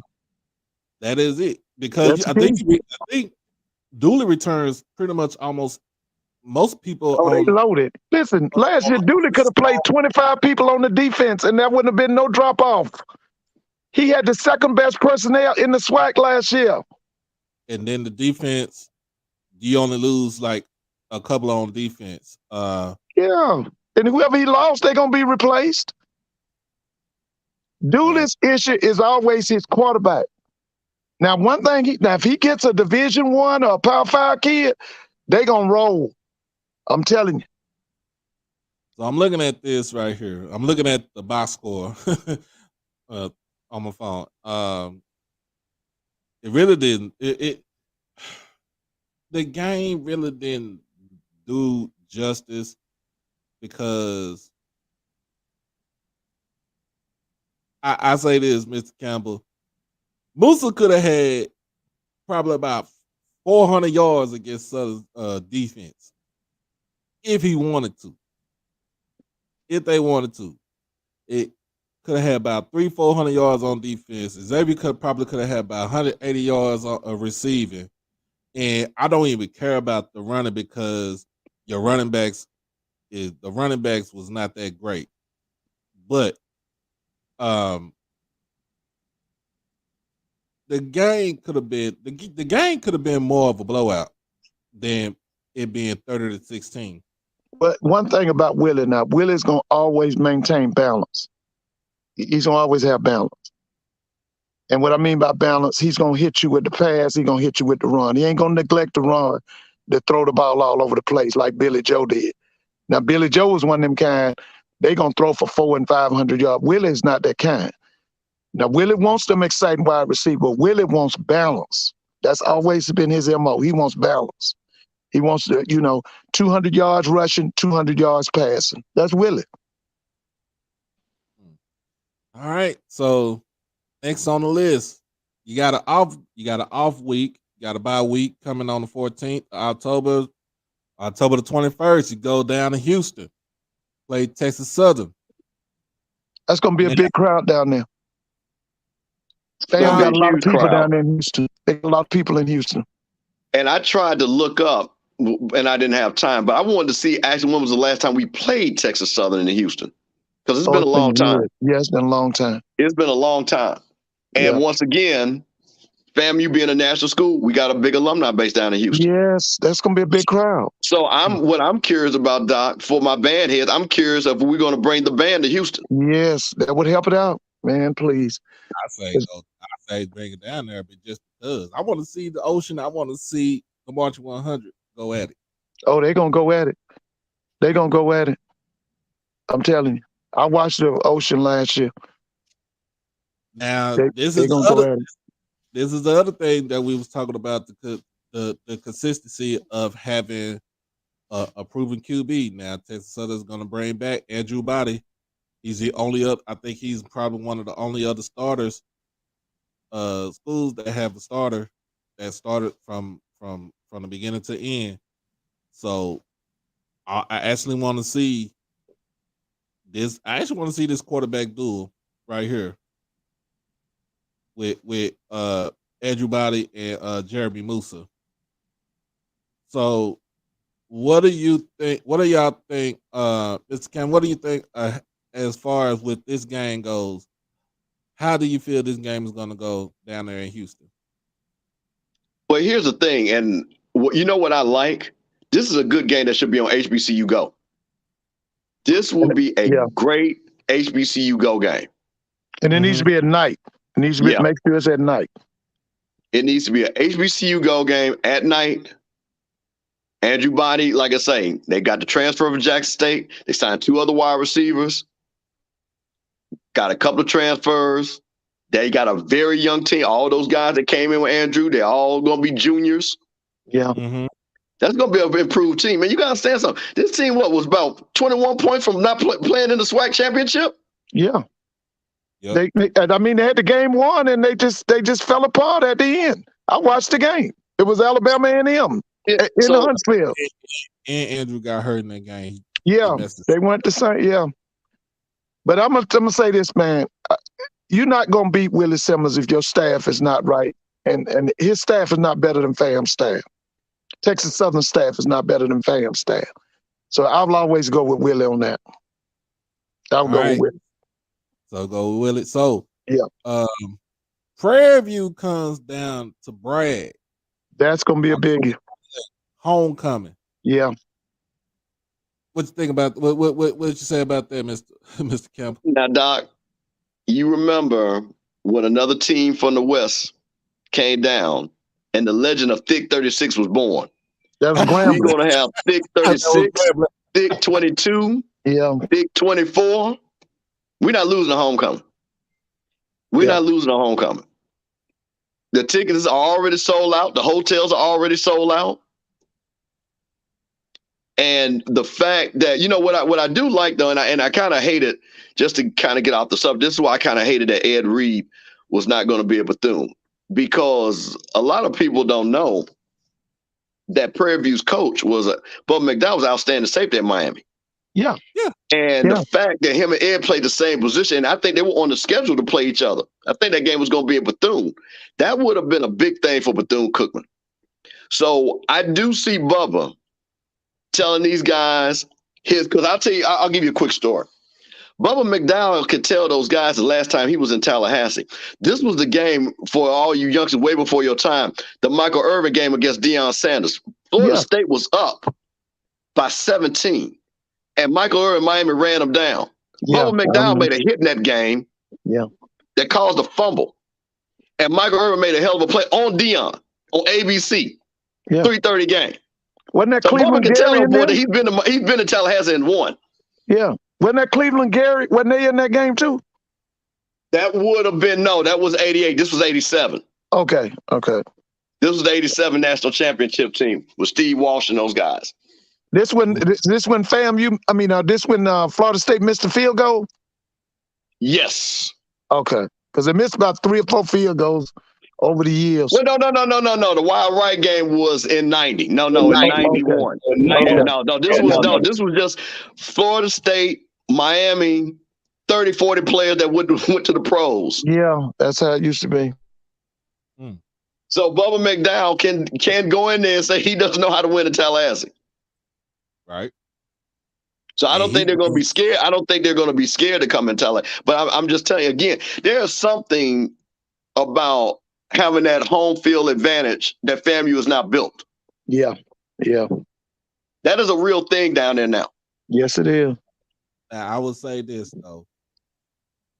Bubba brings in his starting quarterback, Trayvon Conley. He did come back for Prairie View. Hopefully he can be a better passer. Even I know he can be a better passer. I've seen him when he played in high school. He can be a better passer. And he's also, like I said, he's also athletic as far as a runner goes. I will say this though. I'm not gonna sleep on Prairie View in the West. No, me either. I'm not either. Because it ain't like Bubba. It ain't like Bubba McDowell just said we just gonna lay down. They went out there and reloaded. They went out there and reloaded. Yes, they did. See, like they are talking about SWAC West Division champs, and they want to go to that. They want to go to the SWAC championship game because we got to remember too. They just a year off of being in the SWAC championship game. He's got a solid staff. Bubba has a solid staff. I like. Now, hey, Mr. Campbell, was Todd Middleton at FAMU, or he's never at FAM? I don't believe he was at FAM. He was at FAM, okay. But he's got a good staff. I like his staff. I want to look at his offensive coordinator. You know that now the second largest group of folks from another college in Atlanta is Southern people, and I've asked Southern people about that guy at Prairie View. He's a Southern graduate. They very impressed with him. I just got to look at him a little bit closer because they went out and got some wide receivers going to make Conley better. I'm telling you, he's going to be better because he got some wide outs now, baby, that can play. Because I thought the wide out room wasn't thick last year. I wasn't impressed with their wide out room. Okay, so that's gonna like I said, that's gonna be an interesting homecoming game. Oh, that's a biggie. That's the kind I love. We'll see. Yeah, that's gonna be a biggie. Probably gonna be a 12, like a 1 or 2 o'clock game right there. Yeah, 2 or 3. So they can party that night. Yeah, 2 or 3. That's October the 28th, isn't it? October the 28th. Yeah. Oh yeah. Oh yeah. Is Florida State in town that day, or are they out of town? No, we don't. That was the great thing. None of our games have a Florida State date with it. All of our home games. So Florida State's out of town. This is one of the few years that we lucked up. Right. Good. That's good. Y'all got Tallahassee to yourself. Yeah, man. That means all them Florida State kids gonna come to Ritz-Carlton prices for Red Room Inn hotels. Yeah. And all them kids from Florida State gonna come over to A&M for A&M's homecoming. The last time I went to Tallahassee, y'all, it was 2008. Now I done been in my fraternity at that time for about 2 years now, and I went down there and the chapter down there, the Kappa Delta chapter, Alpha Phi Omega, shout out to them. They had this thing they called the champagne sip. I want to go back there again. I want to go back there again. I had too much damn fun out there. Staying, I don't know what hotel I was staying in. It was Confidence. It was one of those hotels. It was a nice hotel, but it was a nice hotel too damn high. But you know, at the time, like I said, it was a nice hotel. But you know, Tallahassee is one of the best college towns in America now. You can't beat the football experience in Tallahassee. That's FSU or FAMU. That's one of the best high school. I mean, one of the best college football experiences you can find in the country. To come to Tallahassee on game day. I didn't even go. It was during the springtime. So oh yeah. It was springtime, so I was like, okay, yeah. I'm just going down there and have fun and. Hey, Mr. Campbell, how far is Tallahassee from the beach? How far are y'all from the Gulf Coast? Panama City, all that stuff. 2 hours. That's what I'm saying. That's Carabel. What's that? Carabel and I'm trying to. Yeah, it's a great college town. Leon County. All right. Yeah. So we got November the 4th. I go to Huntsville, Alabama. That's gonna be a good one. Let me tell you something. Maynard gonna have them boys ready up there. I'm telling you now. Y'all better watch. Yeah, we put a whooping on when they came to Tallahassee Yeah, last that's year. what I'm saying. Maynard gonna have them. Now Maynard is just like that boy at Southern. I'm not boy, just like Eric. If he got a big time quarterback, you have to watch them Bulldogs, boy, because his offense is a quarterback led offense. See, he ain't had nothing since that Akil Glass left. He done had problems. He's had problems. If he gets a big time quarterback like Akil Glass, y'all better watch A&M now. I'm telling you now. I'm telling you. See, Doc, this is what the problem is, and this is for all the people that know about the SWAC. See, it is very easy to pick games in SWAC because you know who the quarterback is. Yeah. When you got a question mark at quarterback, you can play competitive, but usually that better quarterback is going to pull that game out. That's right. And this is what, once again, every one of these games, FAMU is going to have the better quarterback. So listen, what Mr. Forster, we don't even know who Alabama A&M's quarterback is going to be. Yeah. He we don't know who a Southern. kid from he brought a kid in from the University of Buffalo, big kid, and he got another big kid coming from, I think, Flint, Michigan. They waiting to see them kids. Now we don't know who Southern's quarterback's going to be. No. Personally, I think it's Noah Biden's time. It's time for him to shut up, to go play. It's time for him to play. Well, I hated that he transferred from Grambling. I thought I was hopeful. Of course, everything changed because he was in Shadur's class, and I was hoping that those guys were going to, and Andrew Body, those guys were going to bring the SWAC and have those good quarterback battles that used to be in the 80s and the 90s and the 70s. Yeah, I did too. I don't think he felt comfortable with Hugh. I really don't. I don't think Hugh showed him no love. Yeah, gave him no chance. Hugh didn't even give him a real chance. That's what I'm saying. That's why he went down there and see. Bruce Eugene is behind Noah Biden, and Bruce and them are connected to Eric Dooley. So that's why I'm saying it's time for Noah Biden to play. It's time for him to play. We need to see what kind of ball player he gonna make. Yeah, Blue said he got his ticket ready. He got his hotel booked for the homecoming game. I'm gonna have Blue at one of the blackest tailgates of all time. Hey man, you gonna enjoy yourself, Blue. You gonna enjoy yourself, baby. That's gonna be nice. We're gonna tell everybody that Blue is Cuban. Yeah. Wait a minute. I gotta see what that game is right there. That's October 28th. Yeah, that's gonna be right on time. Weather's gonna be nice. It's gonna be warm, but the weather's gonna be nice. It's not gonna. I went to a FAMU homecoming about 2-3 years ago. They played Norfolk State. It was 90 degrees. It was 90 degrees. Man, the 28th is right on time.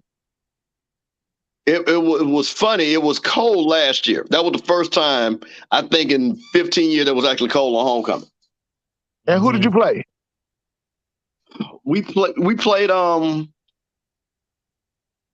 not Antelope. We played UAP. Did we play UAPB? Might have. UAPB. Yeah. Okay. Hey man, I remember the days back when in the 70s, man, they would play at Bragg Stadium. It would be more people on the outside trying to get in than the people in the stadium. Has not changed. Yeah, there would be so many folk outside can't get a ticket. I remember one year, this is when Billy Joe was down there, all them Southern people outside the stadium raising hell, saying that at that time it was Ken Riley was the AD, saying he didn't send them no tickets, but he said he sent them 5,000. I think they wanted 5,000 more. Ain't nothing like a FAMU homecoming. Wait a minute, Mr. Ford. Mr. Kevin, you see this right here? Blue done said his mom, his grandma is actually from Cuba because he's laughing because his whole side of mom's family is Cuban and they speak Spanish. He gonna fit right in. We got him covered. We're gonna take him to the day party. Oh yeah. We have him if you want to do a live remote. We have him set up. Yes, they will. That's what I need to do, man. You gotta get me to come. What up, Craig? Hey, Mr. Cameron, introduce him to Will Packer. That's easy. That's nothing. Man, you're gonna have to get me down there too, Mr. Kevin, because me and the missus, we're gonna have to come down there one time, man. gotta spend my my PTO time to get to go. Well, it'll be a good time, Doc, because and this will be my PSA real quick, because a lot of people talk about alumni associations and alumni not. My freshman class will be giving FAMU a check for $100,000 during that homecoming. Ooh, So that's this year. So we are at 80,000 right now. So we're tracking, and we will be on the field giving FAMU $100,000, and that's what all FAMU's freshman class. That's the charge to raise $100,000 each freshman class. So, Mr. Kemp, were you down there with our mayor, Bottoms, Keisha Lance Bottoms? I'll tell you, Keisha was a year ahead of me. I'll tell you a funny story. I think I told you this. My father was in the radio business in D.C. Him and Charlie Neal were actually on the same radio station, WOL in D.C., a legendary radio station. Yeah. Her father, Major Lance, was a recording artist. Yeah, from Chicago. Correct. My father used to MC the concerts when he would come to D.C. Yeah, Major. Keisha and I took a picture, and I had to call my mother because the first thing she said, I know her daddy. That's so right. Yes. Yeah. Major had a hit called Monkey Town. That song was written by Curtis Mayfield. That is 100% fact, because Curtis Mayfield was a good friend of my father's, Stack Record. My father started off in Memphis. Listen, they try to act like they done forgot him now. I still playing. Yeah. So playing. So that is the little inside. So me and her shared that memory. You remember he owned Kurt Tom's. Remember his record company, I think, was called Kurt Tom. Yep. I just text the missus. I like, hey, can we go to FAMU homecoming this year? Oh yeah, man. Ain't nothing like it. Hey, Mr. Ford, I'll tell you what's funny. My father's radio handle was Soul Papa, the bebopper. Oh yeah. Now, was your dad friends with Kathy Hughes and her husband? Okay. Now, another story. I don't know if you ever saw the movie about Petey Green. Petey Green. I remember Petey Green.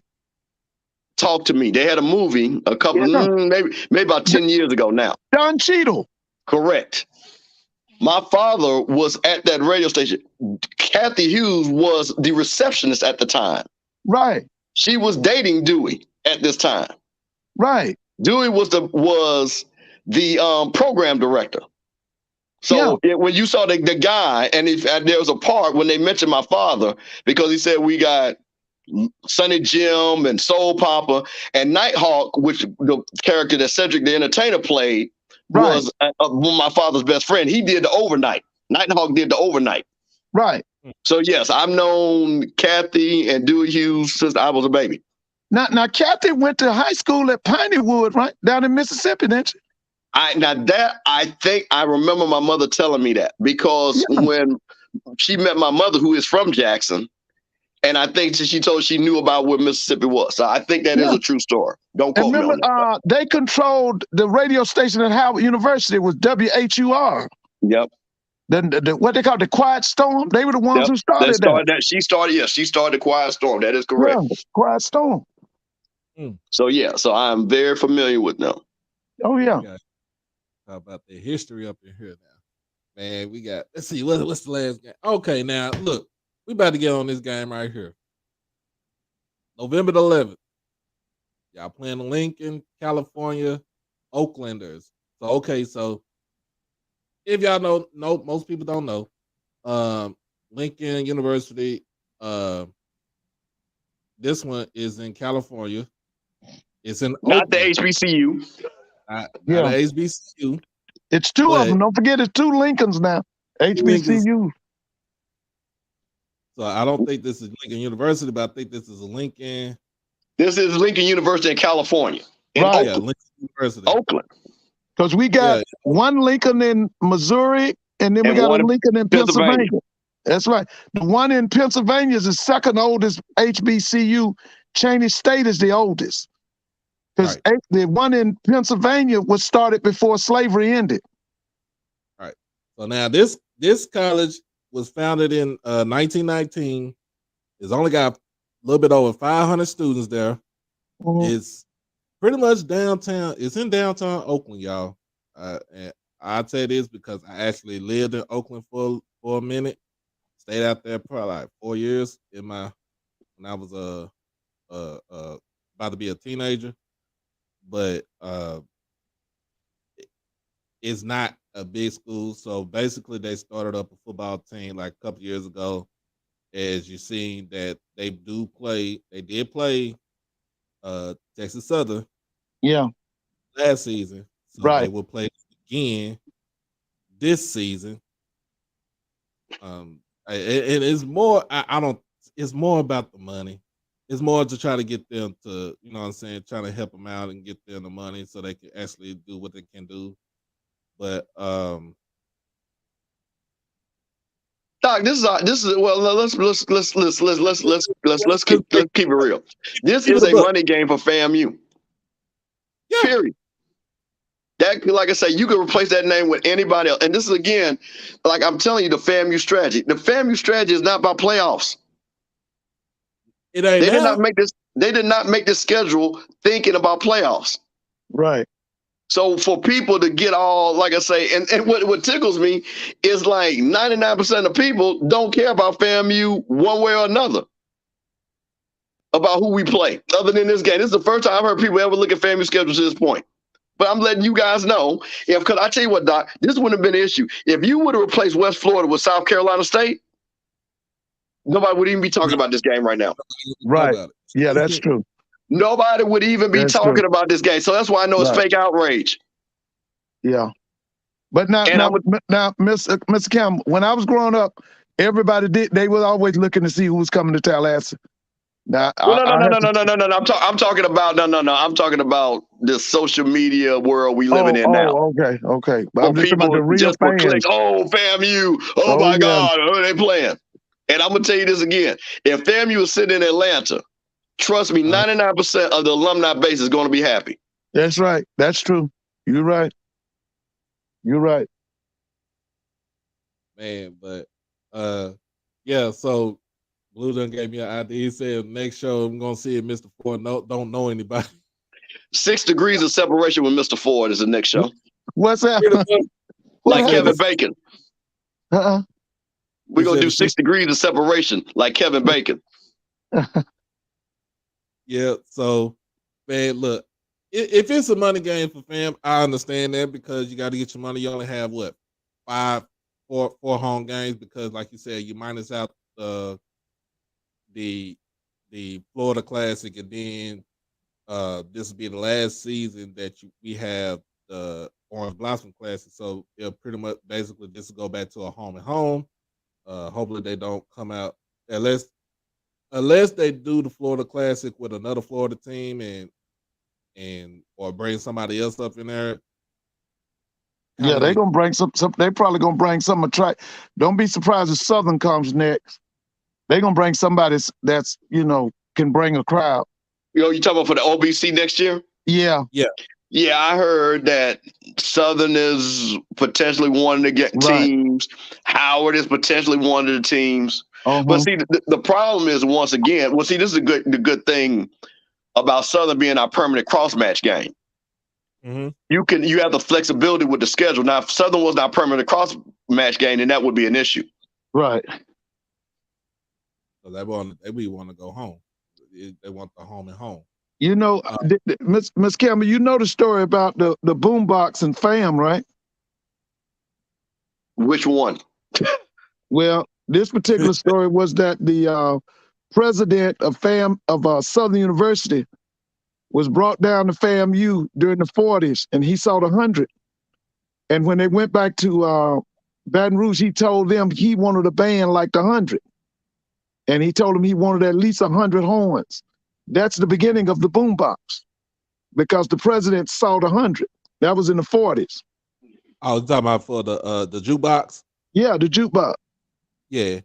Yeah, that's it. That was the beginning of the jukebox. I do know that story.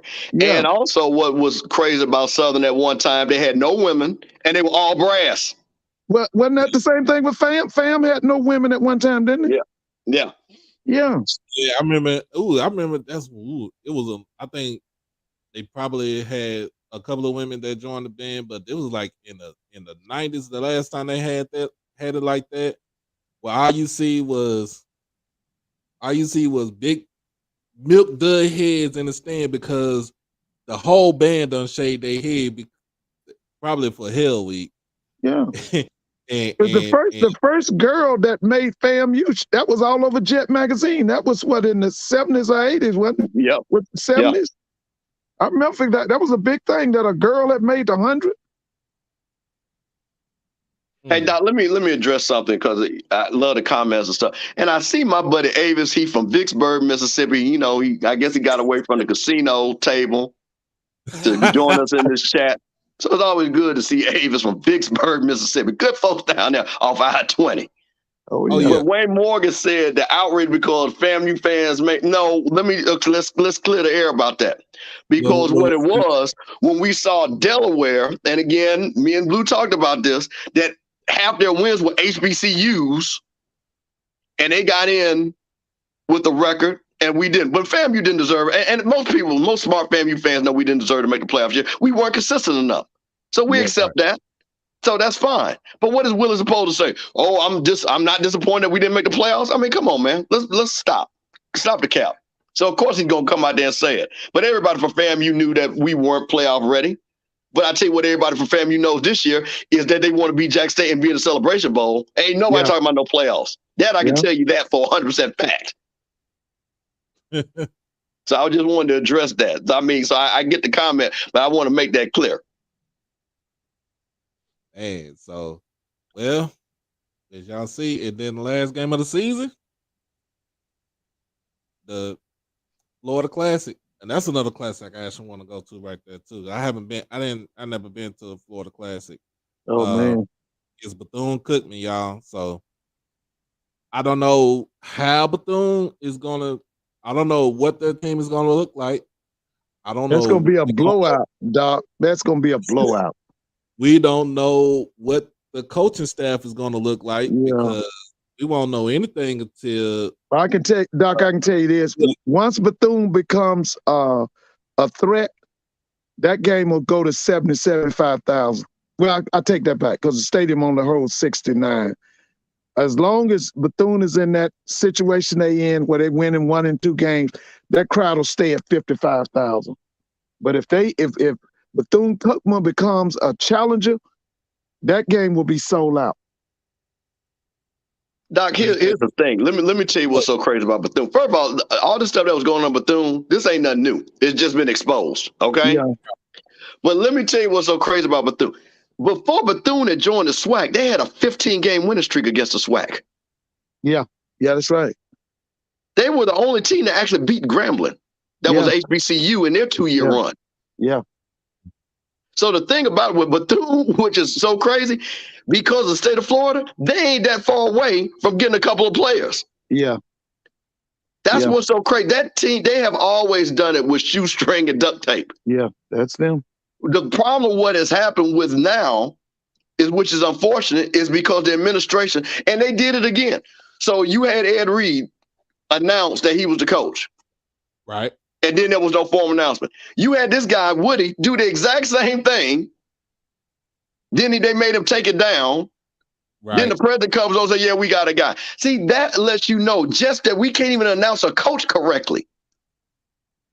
Shows you how much disarray that Bethune-Cookman is in. How you can't announce a coach correctly?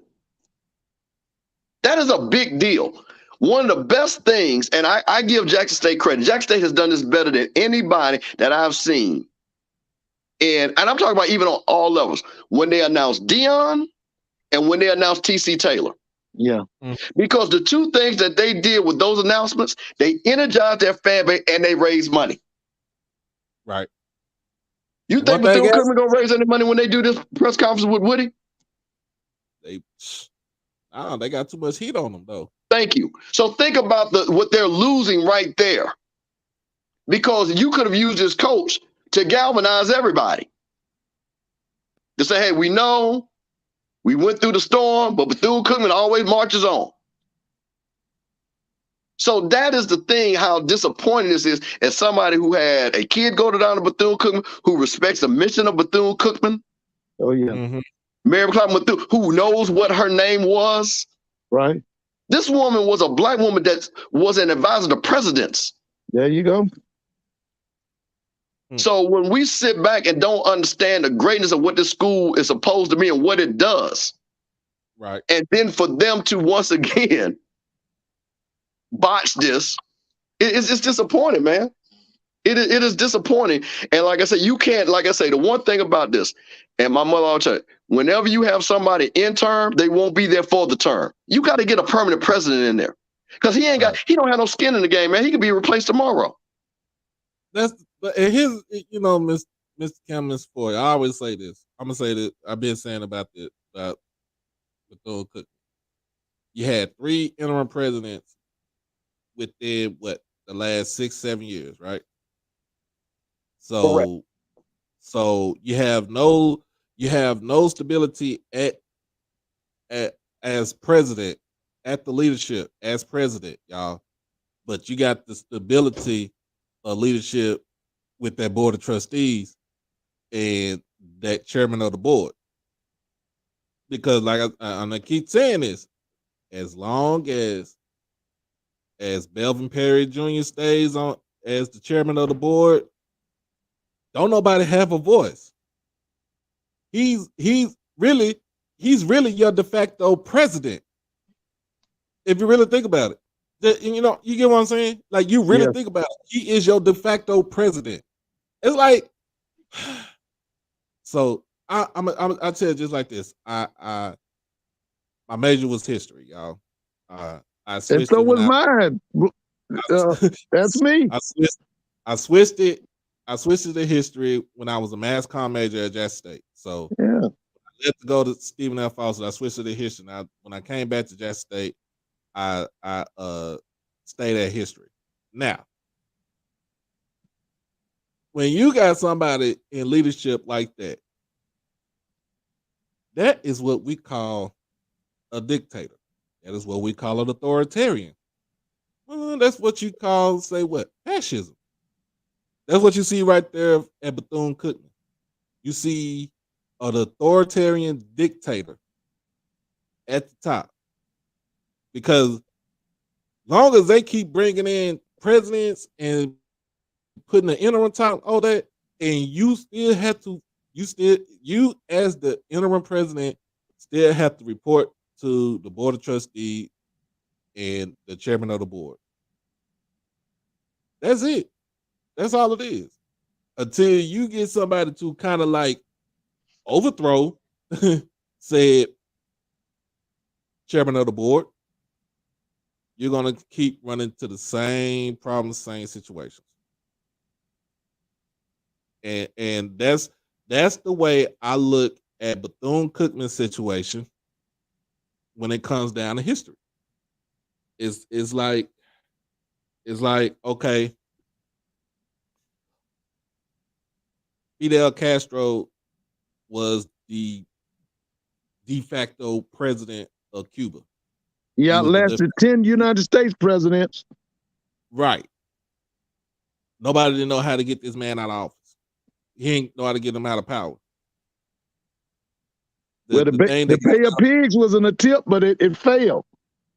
Right. So you can't do anything until the other members of the board say, hey, we don't like what you're doing. We don't like how this going. They're gonna say something, and then they gotta get them out. That's the only way that's gonna happen. And for what I'm looking at and what I'm it ain't gonna happen no time soon. Because he tried to become the president of the school. They said you didn't qualify. You didn't qualify. You didn't meet the credentials. So you are the chairman of the board. Everybody has to answer to you. And that's it. That's it. You are the de facto president of the school. And looking at that interview with the town hall meeting with Roland Martin, President Drake, I'm gonna say this, and I'm gonna get off of it. You don't need to do no more talking for Bethune-Cookman. You don't need to do no more talking for Bethune-Cookman. It's like you talking and Perry is giving you the instructions of what to tell you, what to say, and all this other stuff like that. You don't need to do no more talking. No more talking. But it all starts with that. It all starts with that chairman of the board. That's it. And then once that happens, and then you will start to see real change come about at Bethune. You will start to see real change come about at Bethune. So, Doc, well said. But with that being said, you looking at our schedule, that schedule reads 10-1 all day. I said it. You heard you back. Clip it. And to all them Jack State folks, if y'all want to bet any money, I have no problem donating 100. What are y'all? 1877, right? $187.70 to the Jack State Athletic Fund if we lose that game. Feel free. Y'all know how to find me. Y'all know how to find me. This on wax. So, bro, I'm not. Listen, I told the North Carolina A&T people the same thing, that FAMU was gonna have a better record than them, and I had them donate a bunch of money to FAMU's athletic department. So ain't no problem. We don't duck the smoke. Hey, y'all hear it? Yeah, that's it. So Doc, this is a big season for HBCU football. I'm super excited, and again, like I say, somebody that's from Jackson who knows Jackson State football history. I'm super excited that TC's the coach down there. Yeah. I like I say, Garden Yard is very important. Like I say, I grew up in the W.C. Gordon era. I remember Jackson State not losing a game during the W 5 years in a row. Let me ask you about this, because you and Zoe is real big on Jackson State football. Zoe Phillips. Yep. So tell me about. So let's go. Let's start back with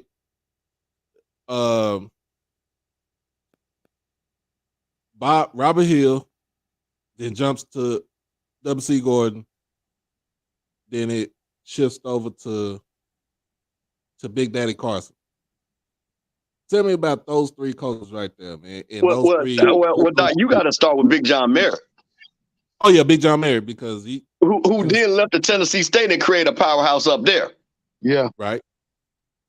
Coach Hill, and I'll tell you this: Jackson State people will tell you Coach Hill, who was a good coach, was the worst one because he had the most talent. You got to understand something. He had Hall of Famers on the team, and them boys didn't go undefeated. Yeah, but now he was better than Big Daddy. I don't. Coach Carson, I know. Matter of fact, him and his son, who's 2 years younger than me, went to high school together. Right. I don't put him in the same realm as those three guys. Yeah. And I put three when I say Big John Merritt. Yeah. The W.C. Gordon. This was the argument. Again, for my Jack State folks, they're gonna understand this. When Dion came, and they had won the conference and stuff like that, and they were talking about all the recruiting. I said, do you guys understand that W.C. Gordon had 16 NFL picks in 4 years? One of them was a first rounder, 3 of them were second rounders. That was the level of talent that he was recruiting at Jackson State. 16, Doc. Yeah. 16 NFL. That is more than most conferences have now. And Bob had 3 first rounders on one team, didn't he? That was Coach Hill. Coach Hill, yeah. It was Doom, Peyton, and Jackie Slater, right? Correct. They all went in the same, So the level of, for people, and like I say, again, no secret, everybody knows that my granddaddy graduated Jackson College in 1938. My whole family is probably a Breland right there. Matter of fact, I saw a girl that's a Breland. I called my cousin. I said, yeah, we related to her too. So if there's a Breland on that campus, and I see my boy Cedric Walker in there, all them Brelands is all Delta, Chapter Kappas, and all that stuff. Them Brelands been there forever. So the point of it is, Doc, the level of expectation for Jackson State and the level of pro that they have produced, that's nothing new. Right. This is nothing new. Same thing with FAMU. When I see Willie Simmons, this is what FAMU's supposed to do. Yeah. That's why That's people right. get so upset when you see these big brands and people not knowing the history and not understanding what these big brands have produced. So like when you Because there's say been a level been set. You gotta understand something. We played a championship game with Jack State and Bullet Bob. Hey, do you understand that for a second? The level of players in that game? That Orange Blossom Classic. You played them twice. You played them in Thank you. 61 and 62. You lost the first one and won the second one. That is historic. But what kills me is that Alabama, Auburn, and Texas, and Ohio State, they can talk about stuff from 1920, but we can't. Yeah. That's ridiculous. Yeah. That is what we're built on. That's how you go. And I'm pretty sure TC Taylor's going to show those guys, hey, man, this is where you guys come from. We expect this. Same thing with Willie Simmons. Hell, Coach Dooley, Hugh Jackson. These are traditions that you're supposed to build on. Now, you said Bob never won the SWAC? Bob didn't win the SWAC? Yeah, he did. He won that 1 year. I think they won, what, 9-2-1? Was it 73 or 74? What year was it? That was the year that I don't think that was Walter. They didn't win the SWAC Walter's senior year. Okay. So they won his junior year. Because I know Gremlin was kicking in the 70s. Yeah. So that's why, again, people, the old heads tease about that. Like, how the hell you got Walter Payton and don't go undefeated? But Gremlin had Doug Williams, right? Doug was 74, 75, 76, 77. You're right. Because before Doug, it was Matthew Reed. Yeah. Yeah. That's when they had the TV show. Remember on Sunday mornings, they used to show Gremlin highlights. General Motors sponsored that show.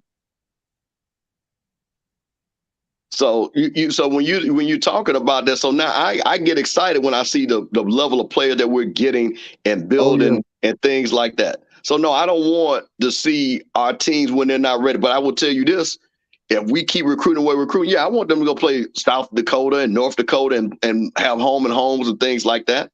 But what I'm not going to do as a person that loves HBCUs, I'm not going to have somebody enjoy beating up an HBCU. Say, oh, look.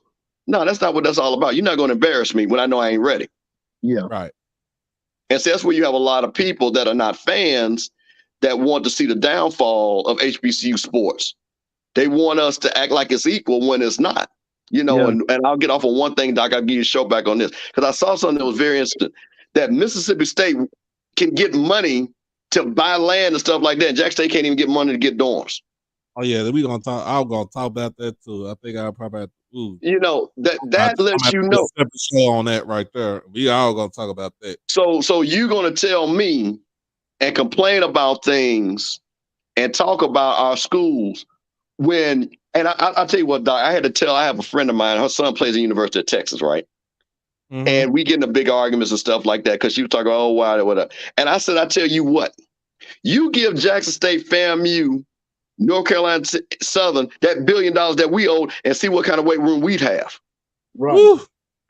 You give FAMU $1 billion, Jackson State $1 billion, and Southern $1 billion, there would not be no LSU, Ole Miss, or Florida State. It really would. So there would be no reason for you to go there. Because that's the excuse that they use. Oh, well, they got the nice, shiny stuff. But you give me my money that you owe me, then we can have a conversation. Until then, I don't want to hear it.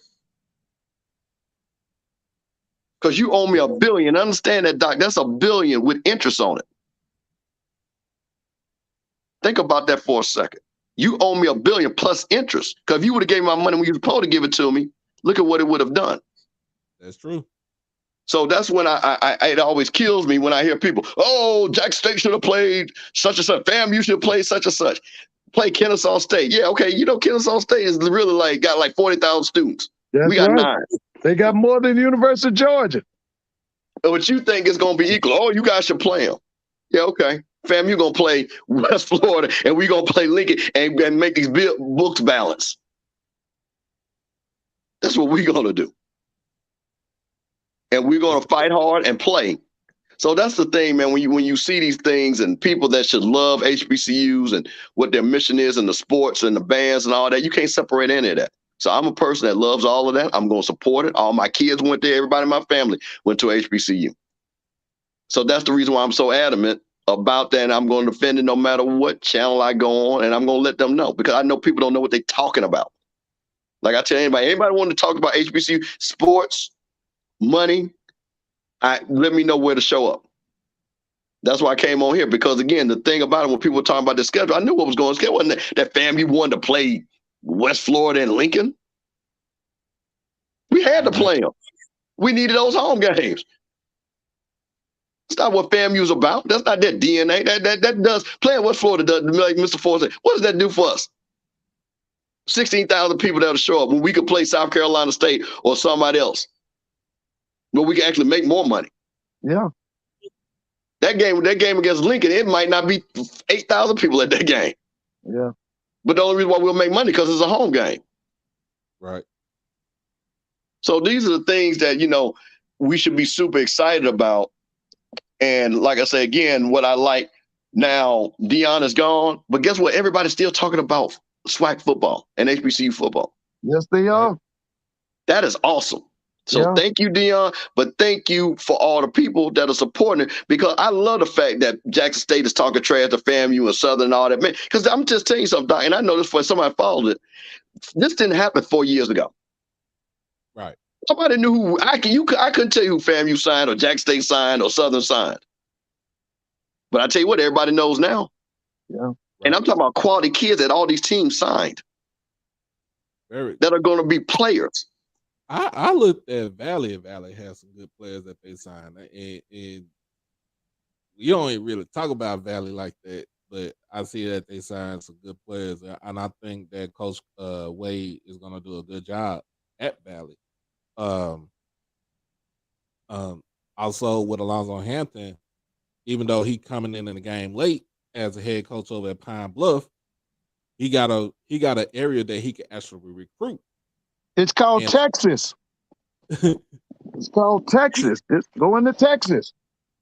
He could get into Texas, but everybody else and their mama gonna be in Texas trying to get recruited. Go back and read Oklahoma and Arkansas history. Bud Wilkinson's players were from Texas. Frank Brawl's players were from Texas. Lou Holtz's players when he was at Arkansas were from Texas. Adrian Peterson played for Bob Stoops. Where's Adrian Peterson from? Palestine, Texas. Okay. I see Adrian Peterson play too. Yeah. He was I'm gonna tell you this, Mr. Campbell.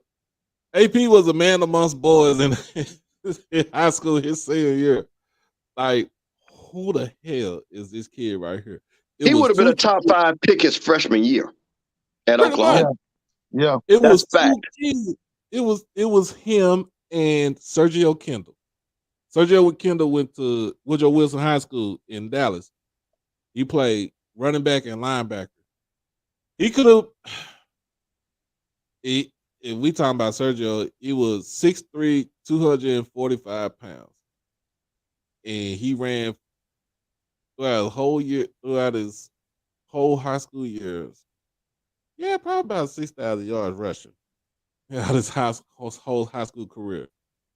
Then he gets to the University of Texas. They put him at defensive end. Oh, and he was a hell of a defensive end when he was in high school too, because I think one year he had like 28, 29 sacks in 12 games.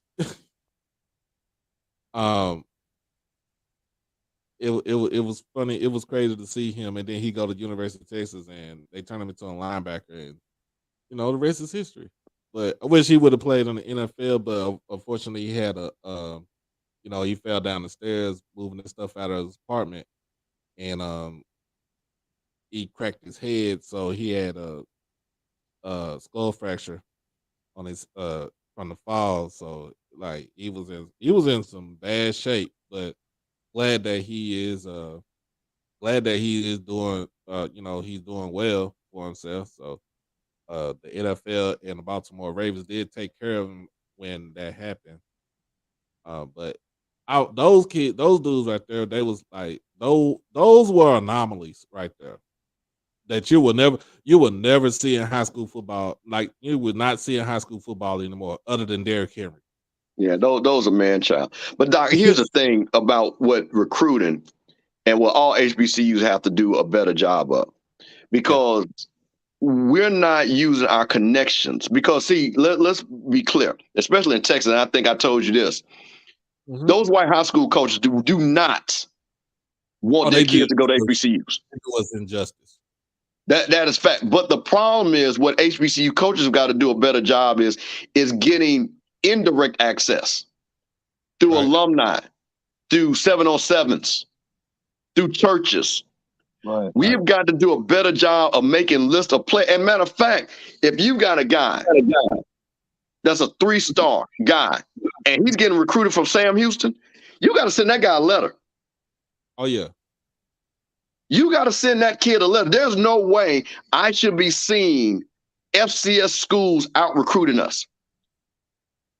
That's because correct. I'm going to tell you this right now. There's no white FCS school that has better academic credentials than FAMU or Jack State Business School or Prairie View's Engineering School. Right. Or Southern's Law School. Right. Or North Carolina A&T's Engineering School. So you can't. So if I'm going to recruit a kid, why, when I see these kids are playing at these schools, right, we should be targeting those guys. And see, that's what we got to be smart on that. Sometimes let the people do the work and say, okay, let me show you, let me get you on campus and show you what this degree is going to do. Because see, the one thing I tell people, and I have this argument again from a lot of people from Power 5, I want you to name 5 of your prominent Black alumni that ain't athletes. They can't answer the question. No. And, you talking about them. Isn't Michael Brooks on the board of trustees at FSU? Say it again. Derek Brooks, isn't he on the board of trustees at FSU? I'm sure. Yeah. And he's an athlete. Right. But guess what? The chairman of the board of Microsoft went to FAMU. Right. So who's more important? There you go. So that's what I'm saying. Yeah, so that's what I'm saying. If you don't, again, what we give, and that's why the recruiting has to get better, because we have something to offer. We have a legitimate thing. Now, of course, you're not going to out-recruit Alabama and all that. I mean that's money. But we should not Kennesaw, Mercer, Sam Houston, McNeese State should not have better players than Grambling. That's true. He should not have better players than anybody than Prairie View or Texas Southern, and they're around the corner from the state prison. Nah, I wouldn't even want to go to school there. So that's the thing to get this recruit, because see, the one thing about it, it's simple. You get better players, they become NFL players. They become NFL players, guys want to come play. This is not like rocket science. So when these great shows and he's showing all these FCS kids, my question is, when I see a Black kid, then did we try to even offer this kid? Right. Did we even try to offer this kid? And a lot of times I hear, nope, they didn't send me a letter. Yeah, they didn't know anything about it. Yeah. But guess what? Look what Jack State done. Jack State get those kids down there. They see 50,000 Black folks, the boom, and them fine J sets. I'm like, hey, I'm signing here, bro. Now, like I said, this is what I would give Prime, where he said, you send a kid amongst his people to a HBCU homecoming game, and they see. Hold on, Doc. Hold on, Doc. Rusty says the academic argument is weak if you're recruiting for football or basketball.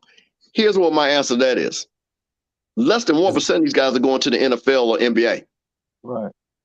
So if you're a parent and that's weak, then you're doing your child a disservice, because more likely than not, you ain't playing in the NFL or NBA. So why not have the ability to have a great education and go to the NFL?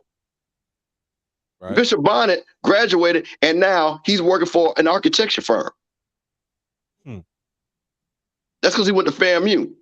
I don't know if he would have got that if he went to somewhere directional state. So that's my thing. That's my response to that. And I'm saying that respectfully. I'm not saying it disrespectful. I saw your comment, but because we got to use what we have. We can't compete with a weight room in Texas. But we can compete what we do provide you. So that's why I just wanted to point that out. So again, and I'm not talking about the Power Fives or Group of Five. I'm talking about those FCS kids that are going to these schools that we're not even trying to recruit. And that's what I really want to see us to do. You know what the crazy thing is though, y'all? Most of these kids, even Power Five, Group of Five, FCS, they get to these schools and then they don't like what they see, or they don't. It's not what they thought it would be. They will either they'll transfer to another school that they feel like um, is the right thing. They'll go to JUCO, or they'll just drop out altogether and not finish up. And, you know what I'm saying? And not finish what they started. Like you could tell me, my little cousin, I got a little cousin. Um he's up there in Silver Springs right now. He's doing an intern. He went to SAGU, Southwestern Assemblies of God University, and you know, I was like, well, you go there play football, or you just going there for your education? He said, I'm just going there. I mean, I want to play, but this is when I realized that I didn't know that he had so many concussions while he was in high school, and I understood where he was coming from. I was like, no, get your education. And he had to sit out for a little bit, and he was probably taking one or two classes at a time, but he actually finished and he got his degree, and he is doing an intern in Maryland. And he didn't have to worry about playing football. He knew that, you know, he knew in his mind, like, look, I'm small. I'm 5'8", 150 pounds, soaking wet. I ain't gonna say I'm gonna make it to the NFL or anybody's league. But what I am gonna do is go to this white man school right here and get my education. And not saying that this white man school is doing something for me, but I'm getting my education from them, and I better myself. So he could have went anywhere he wanted to, just by just by grades alone. So I understand where we need to come, where you're coming from, as far as when you recruiting the modern day athlete now, you have to put in the academics, because if you just, like you said, if you're just doing it for the athletics, then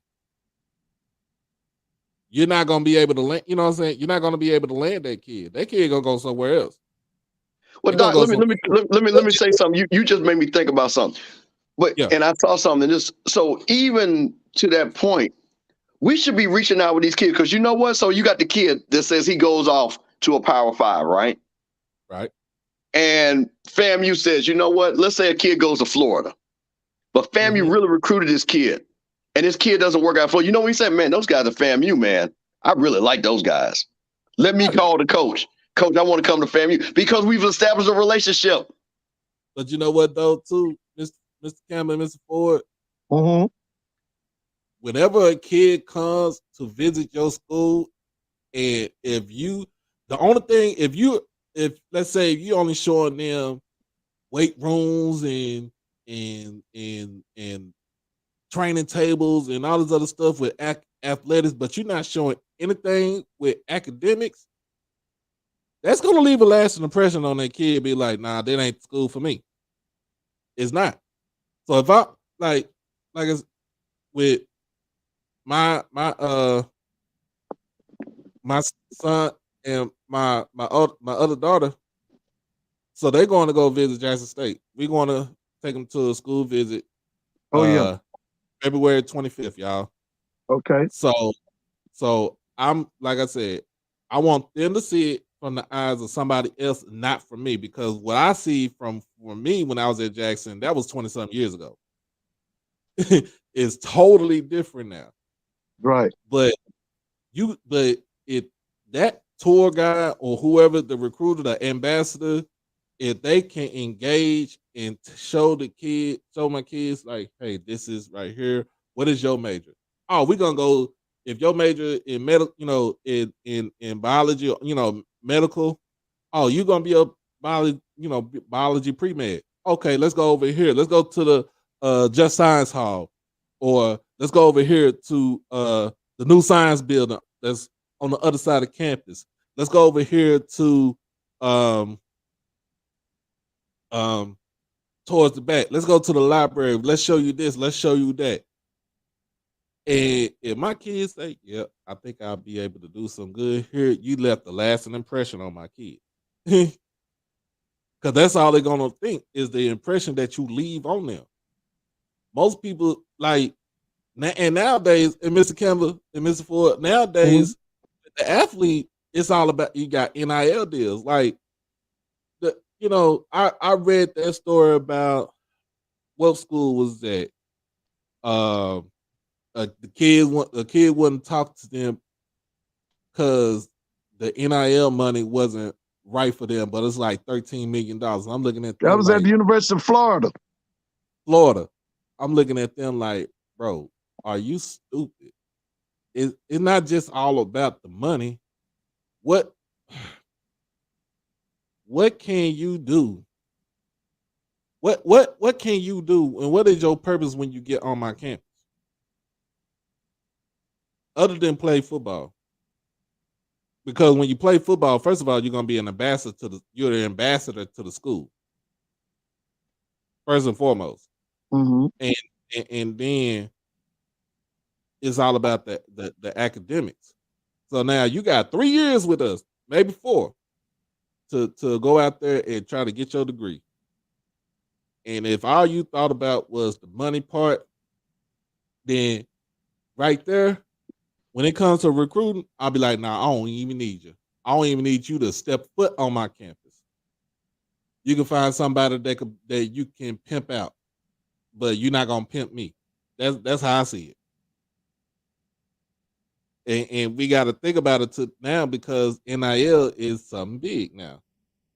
But these schools are and I'm gonna ask you, Mr. Campbell, these schools are at fault too, because when you do NIL, it's like the main thing for NIL was for you to get paid off your name, image, or likeness. If somebody's out there buying my jersey with my last name on there and I ain't getting out a damn dime for it, that's what the rule was created for. All right, but all right, okay. So I know intimately about how this works. So let me explain to you. And Georgia ran into this where they had to even change the law, and Florida did too. Okay, let's be clear. The NIL is 100% separate from the school. There's supposed to be no interaction. There's supposed to be no coordination and things like that. Okay.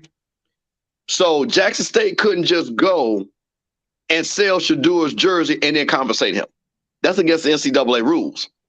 Right. Now, Jackson State alumni group could go and say, Shadur, we're going to go sell your jerseys and we're going to pay you $100 a jersey. That's the difference. Right. So we got to be clear on that, because it is very easy. Because first of all, let's be clear. These white folk been had NIL. They're just legal now. Yeah. That's right. They can write off on their taxes now. That's why why do you think they probably NIL so quick? Because Billy Joe and Billy Bob had been giving these boys money. They were just like, shit, we can make it a nonprofit and write the taxes off now. Yep. SMU, isn't that what they were doing? Remember, SMU got the death penalty? Best team money could buy. Listen, man. Instead of doing the gentleman's handshake with $500 in your hand. How do you think Cam Newton got to Auburn? Yeah. Oh, yeah. But how do you think Mississippi State, they offered him $500,000? Well, as they say, his daddy, and that's how they got around that. So this ain't nothing new, man. So no, it's not. So when we say this, we have to understand there are things that we're not as versed in as the white people, because they were already doing it. So they could jump those NIL. So what does the alumni base have to do? First of all, you got to have a business person who said, I'm going to lead the charge and fund it first, and then get the other people, and get 8 or 9, 10, 20, 100 people. Come, fund it, and then offer the service. Because see, again, you understand most of these NIL deals, how many commercials? All right, Doc, you down there in Texas. Mm-hmm. All those guys in Texas A&M. You ever seen a commercial in them boys? Man, first of all, I don't even like that. I don't. It's crazy to say this. I don't like damn team in the state of Texas. I'm a Tennessee Volunteer fan. If you really think about it, But we're talking about just cutting on the TV. I don't see it. You don't see it. That's my point. It ain't even what it's supposed to. They are straight. That's why Nick Saban was like, all they doing is they're not even faking it. They're not even faking it. At least Georgia fakes it. You know, I walk around and I see the guys that advertise stuff on Billboard. Georgia does a good job of faking it. You know who? Ooh! I know y'all remember this. You remember when Oklahoma, Red Bomar, Yeah. Red Bomar, prior to Grand Prairie, Texas, when him and his teammates was supposed to work at that car dealership and they never worked at it in the day in their life. You know, And they still got paid off of it. old school, man. That's old school. Yeah. Yeah. That was LSU did the 20. same thing. They just called those guys. They gave those guys down there who was supposed to work at a hospital, Mm-hmm. and they called them, but they never showed up. $100,000. So this is nothing new. Those no-show jobs. That was the way you get around it. Oh, go to this guy, and that's part of your major, and you're gonna work for him, and they don't show up, and then they get a check. Yep. So these are things that we have to be understanding. And I think what I see, I see Ken Clark and those guys, they're getting their NIL collective together for those guys, which is awesome. FAMU has started their thing, getting that together. I'm working on some things for those guys. So we have to, as alumni, because I'm going to tell you something about these guys at HBCUs, which I love about them. Man, they ain't trying to get like $8,000, $9,000. Bro, them boys like, hey, man, can I get $200? They really are not trying to get rich. For the players that can, again, because once again, we can't fund the whole team. But for certain players, hey, man, if they have the ability to market your product, they're not looking for $8,000, $9,000, $10,000. Right. So that's why even for us, just getting the guys in there, letting them see what the programs are about, see where we can work with our alumni, activate those things. Those are really big deals to, like I say, because those guys are just looking for a way to say, hey, I'll come there. Because again, I'm not talking about Power 5 kids, but I'm talking about those kids that we used to get, like Jerry Rice. Or I'm going to use Steve McNair. Steve McNair, they wanted Ole Miss and Southern wanted to make him a cornerback. And the University of Miami. Okay. Miami, because he holds the record. Where it was he and Terrell Buckley held the record for interceptions in high school. Think about that. See, that's what I'm saying. That was the quality of guys that we developed and can get. Those guys are out there all the time. Majority of the first round NFL picks are not 5-star players. Majority of players in the NFL are not 5-star players. Tyreek Hill was no stars, and Patrick Mahomes was 2. So there you go.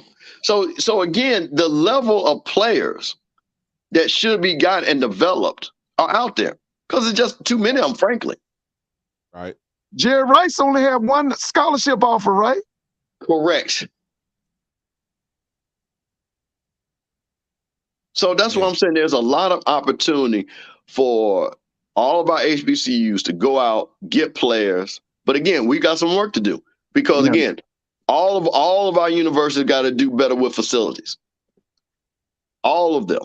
But I tell you what, it also goes that we got to start banging on these Republican governors' heads to give us our money. Yeah, we're gonna. Hey, Mr.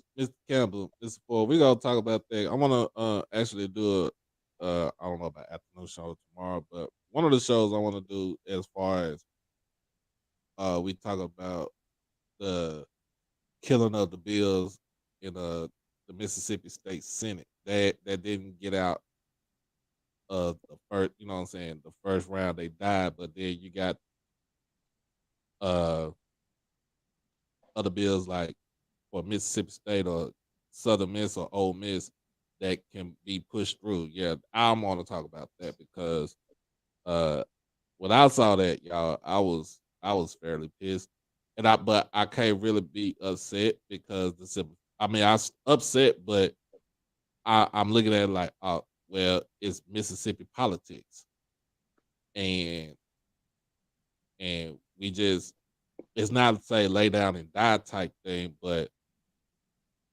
you got to get your people out there to go vote. Because I think this is election years for Mississippi right now. I think this is their election year for governor and Senate and their House of Representatives.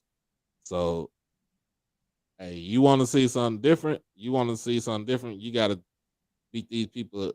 You got to beat these people at their own game. And two, some people say, I'm looking on Twitter, people like, well, shoot, they need to sue the state. I mean, you got to sue the state. Shit, you got to sue the state to get what we need to get. Yes, sue it.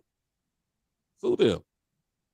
And I'm looking in, I'm reading, talking about, well, the state wants to get the $600 million for that the government, that the federal government is earmarked for the city of Jackson to fix up with, get the water infrastructure in place.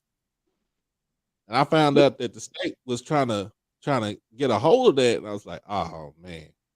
Doc, they had money already that Benny Thompson has sent, and Philip Gunn, who is the Speaker of the House, who lives in Clinton, diverted that money from the city of and Jackson State to go to Mississippi College, which is a private school. Right. This is fact. They have had money to fix the pipes that Benny Thompson has worked on for years, that the state has misappropriated and not given Jackson money. So these are the things that, again, the level of treachery and trickery. When, that's why when I heard somebody, I was on the show and a guy said, oh, Dion, talk to the governor. The governor opened up. Man, if you don't get out my face with that foolishness. I remember that. Dion, talk to the governor, Mr. Campbell. That guy showed Dion the books that Jack State was stealing. First of all, I want you to just think about the books. how asinine that even sounded that you would repeat that on Al Gore's internet right now. Come on, man. We can't go for that. You can't go for that. So no, the governor does not have Jack State books just laying around on his desk. Like, let me show you. Like it's a dice game and there's some people that owe me money. Come on, man. That's crazy. Chris Bell, who is said to walk it forever, them boys and them Chris Bell, that's my 88 classmate. He went to Callaway, I went to St. Joe. Shout out to Chris Bell. Them dudes, him and Frazier, old school, Holy Ghost. Them people are Jack State alum that fight that every day, man. Right. That battle with those folks. And you know the bad thing about it, they try to make deals with those Mississippi State and Ole Miss alumnus and say, okay, man, listen, we want us to get state. We will vote for your appropriation, at least give us half our money. And them white folks still won't do it. They still won't do it. See, this is what you're talking. So again, how can you expect Jackson to fix their water when they're stealing the money that was supposed to be? How do you expect Jackson State to have dorms when you won't even let it get out committee to vote? Tell me what good reason that Jackson State is the biggest economic engine in Jackson proper, because I'm not talking about Nissan and in Jackson. Jackson State is the biggest, that and Mississippi Medical Center are the two biggest economic engines, and you don't want to fund it. But this is what they do. And then they say, well, why? Because, Doc, I give you this. If you had a car and I see you drive every day and your tires are balding, and then I see one day your tire flat, and I say, Doc, why you ain't change tire? You say, man, I ain't had the money to change it. What am I supposed to do? You need the money to change the tires. So you're going to ride that tire until it gets flat. Right. And that's what people kill me. They want to hold us accountable for something that is obvious. So Bethune-Cookman is different. I'm not talking about Bethune and that foolishness. But I'm talking about everyday HBCU, public HBCU. They get audited every year because them white folks put those rules in there just to make sure. Right. They added that. Every HBCU gets triple audited, basically. Because those white Republican legislators put in there, make sure y'all ain't wasting our money. Look at what they did to Dr. Glover. They owe her money, and they say, "Oh no, we don't trust you to do with the money that they're supposed to do with." I talked about that earlier. That Eddie George was on Shannon Sharp's show earlier, and he was talking about, well, they gave us $254 million, right? Eddie was like, no, it should have been more than $500 million. It should have been close to the billion that you. Bro, they owe them $1 billion. They owe them $1 billion. They owe them. This is fact. This is not we think. They owe them $1 billion. They took their money and gave it to Tennessee Tech. And took South Carolina State money and gave it to Coastal Carolina. and said it told this is what he said. They told Dr. Glover, well, you can only use this money on existing buildings. And Eddie George was like, no, if you're giving us this money as for the state that you owe us, you have no right, no reason to tell us what to do with our money that you're giving us. You know what I'm saying? That's called oppression. That is called oppression. That's oppression. So you think about this woman who had to sit in front of white men that don't have half the education that this woman has. And she had to look at him like, are you crazy? Yeah. It took everything for that powerful black woman not to curse him out. You had the state of North Carolina say, hey, North Carolina A&T, you guys are too successful recruits too. You owe us $2 million, even though we owe you $1 billion. There you go. Think about that for a second. You owe me $1 billion. I can recruit students because people want to come because their alumni do like a lot of our alumni do. They go and they leave and they go to different cities and they want to send their kids back. Yeah. Right. They do such a great job because they didn't cap them. And the thing about it, Doc, with North Carolina, they know that rule will only affect North Carolina A&T because North Carolina and North Carolina State are too big for that percentage to ever kick in. So that would never happen. They would never hit that mark. And they want that $2 million. Think about that. You owe me $1 billion, but you tell me I owe you $2 million. Right. This is all facts, man. This is all, and this is when people say, hey, man, we should just talk about football, man. This is all legit. Bruh, I can't talk about football if I can't have a football field correct. I can't talk about football when they're not giving me money for my dorm so I can put my football players in a dorm. That's correct. That's correct. See, this is the thing what bothers me when I hear this, and I'm not trying to rant or anything, but this is the stuff. Alabama don't have, Nick Saban don't have to worry about no dorm, man. You got to worry about that. Willie and Dion had to worry about feeding our kids. That's correct. And that's because nobody stole money from Jack State or Famu. That's because you're not funding us. It's not fair. But you want to tell me, well, why Jack State and why FAMU is not doing whatever? I want you to write a letter to DeSantis and tell him why he's capping FAMU. Because FAMU can have 20,000 students right now without blinking. Right. But if FAMU have 20,000 students, that means we're more politically powerful. You think you want 20,000 educated black folks going to school? It's kind of dangerous. I'm gonna shut up now. I'm sorry, Doc. No, I'm you're sorry. right. Remember, that was one of the reasons they wanted Dr. Humphreys out. When them kids confronted them about the cheating in 2000 in that Bush go election. After that, they wanted Dr. Humphreys out. Hmm. That was Bush's son. What's his name? Jeb. Jeb, yeah. Jack State could have 12,000 students without blinking, 14,000 students without blinking. We could. You can't have 40. And think about this, how this all rolls back. Because remember, most of our athletics are funded by student activity fees. Right. So the more students you got, the more money you have for your athletics. But if I hold and cap your enrollment artificially, because it's not like people don't want to go to Jackson State. Got people want to go, and damn sure FAMU, we turned down 10, 15,000 kids to go. And I'm talking about with 3,000 above. Right. So you can't tell me we can't have 15, 16,000 students without blinking? Yeah. Easy. But if you do that and we fund that, that again changed the dynamic. That's why you don't, because again, you think Jack State, you think they want old Jack State to get close to Ole Miss in enrollment? No, that's political power. That means there's a bunch of educated black folks that got money. Yeah, I'm about to say, because you got Jackson State is the only school in the only public school in Jackson, in the capital city. We're the only public university, state public university, but just like that. It would. So I'm gonna tell you just like this. When I was in school, I think we probably had about close to like 7,000 right of us in school, and I know now we're probably at like almost a little bit over 9,000. Yeah, a little bit under 10. Right.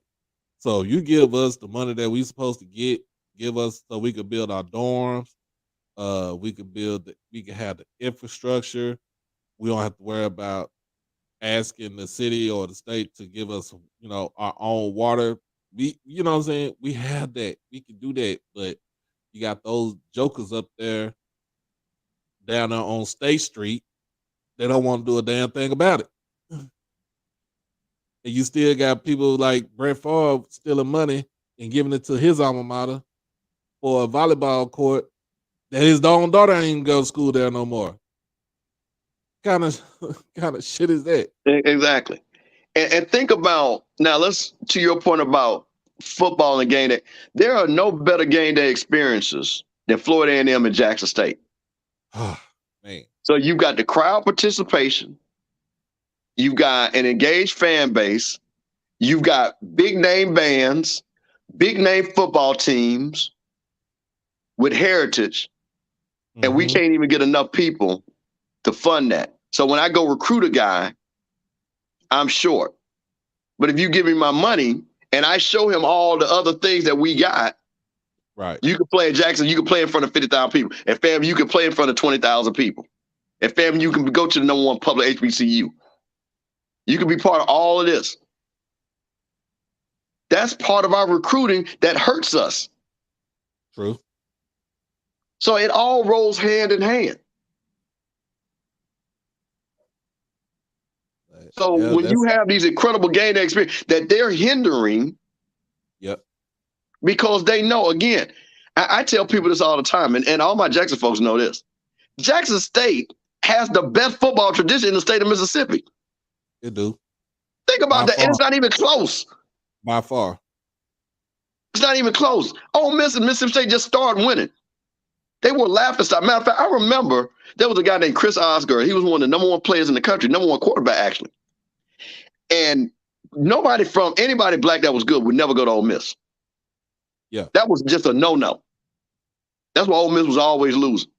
And they convinced that boy to go up there to Ole Miss and ruin his career. He's #1 quarterback in the country. That's how bad Jackson State used to whoop and fall in all them teams of recruiting. They were like, man, you should have went to Jackson State. You would have went pro. I think he was in the class ahead of Jimmy Smith. I think he was class of 86. So this is the thing that when I'm talking about when I hear this and why I'm excited about that. But anyway, man, hey man, this is just a great show. I appreciate you, letting me come on and talk about FAMU's schedule. Oh yeah, and clear the air and all that. Like I say, again, I tease with everybody, but like I said, man, I'm a fan of everybody in the chat. I'm a fan of everybody. I don't believe in being negative. I don't believe in talking down to anybody and anything like that. So I just want everybody that's listening to this show, man, we got to support our HBCU, and we got to support all. I call all these guys my nephews, all of them, because they all way younger than me. They all around my kids' age. We got to support these brothers, man, because this is great stuff. Because one last thing, Doc, like I told you, because white people are making money off of these channels doing our content. Yeah. So let Doc make his money. Let Ken Clark make his money. Let SWAC, Buzz, Scotty, all these guys, Timona, everybody make money. So support these guys' channels, man. Thank you, man. Thank you. So all right, Doc, I'm gonna let you go, my brother. All right, you have a good one, man. All right. Back again so we can talk bad about FAMU, how they Hey man, I'm ready, bro. Listen, I'm pouring all the smoke now. Whenever you need, as a matter of fact, you tell Timona. I thought she was gonna be on here, yeah, because tell I'm waiting for her, because we gotta talk about the schedule one more time when she's around. Okay, I'll let her know. All right, man. All right. Well, look, about to end the show on a good note, y'all. So that was something that we need to hear about. And like I said, as far as FAMU schedule, don't know what the schedule is about, but Mr. Campbell had come on here. He set the record straight about the FAMU schedule. I love hearing it from his perspective. And now I must bid y'all adieu until next time, y'all. But make sure we are still doing. I'm still doing a crowdfund for BCU Athletics. It was $400. Like I said, I'm trying to get $2,000 by end of February. Cash App is right there. Just in case anybody forgot. Don't matter how much you give. Just remember It's all for the kids. All right. Um.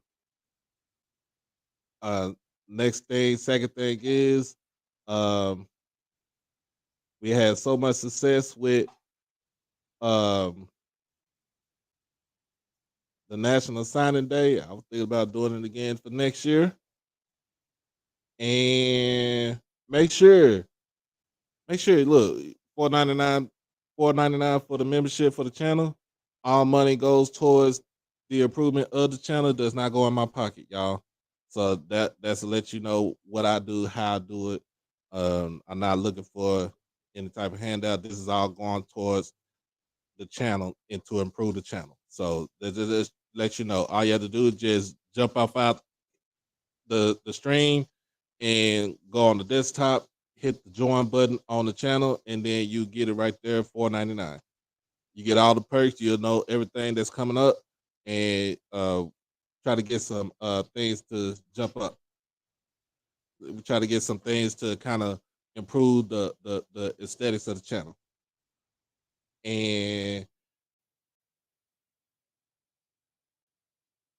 And shout out to my niece, Kristen Bennett. She made Sweet 16 today. Shout out to her. She's a sophomore over at South Oak Cliff High School. She's an equipment manager for athletics, and she's a photographer, and she wants to be at Jackson State also. So shout out to my niece right there. Celebrate her Sweet 16. Your Uncle David, we love you. Aunt Daphne, she loves you. We all love you, and we wish you nothing but the best. All right. So happy birthday to my niece, Caitlin. I'm not Kate, Kristen. Kristen. We call her Mookie, but Kristen. All right. Uh, but other than that, remember this has been a HBCU Overdrive live stream. I'm your host, Doc Holliday. This is where HBCUs matter. All HBCUs matter. Make sure that you like the stream. Make sure you comment, share with your people. Most of all, subscribe. Hit that join button. Hit that subscribe button. Hit the join button for $4.99 a month to get everything, to get all exclusive access to HBCU Overdrive. But as usual, as always, in the meantime, between time, y'all be blessed, y'all stay safe, and y'all stay dangerous, man. Peace.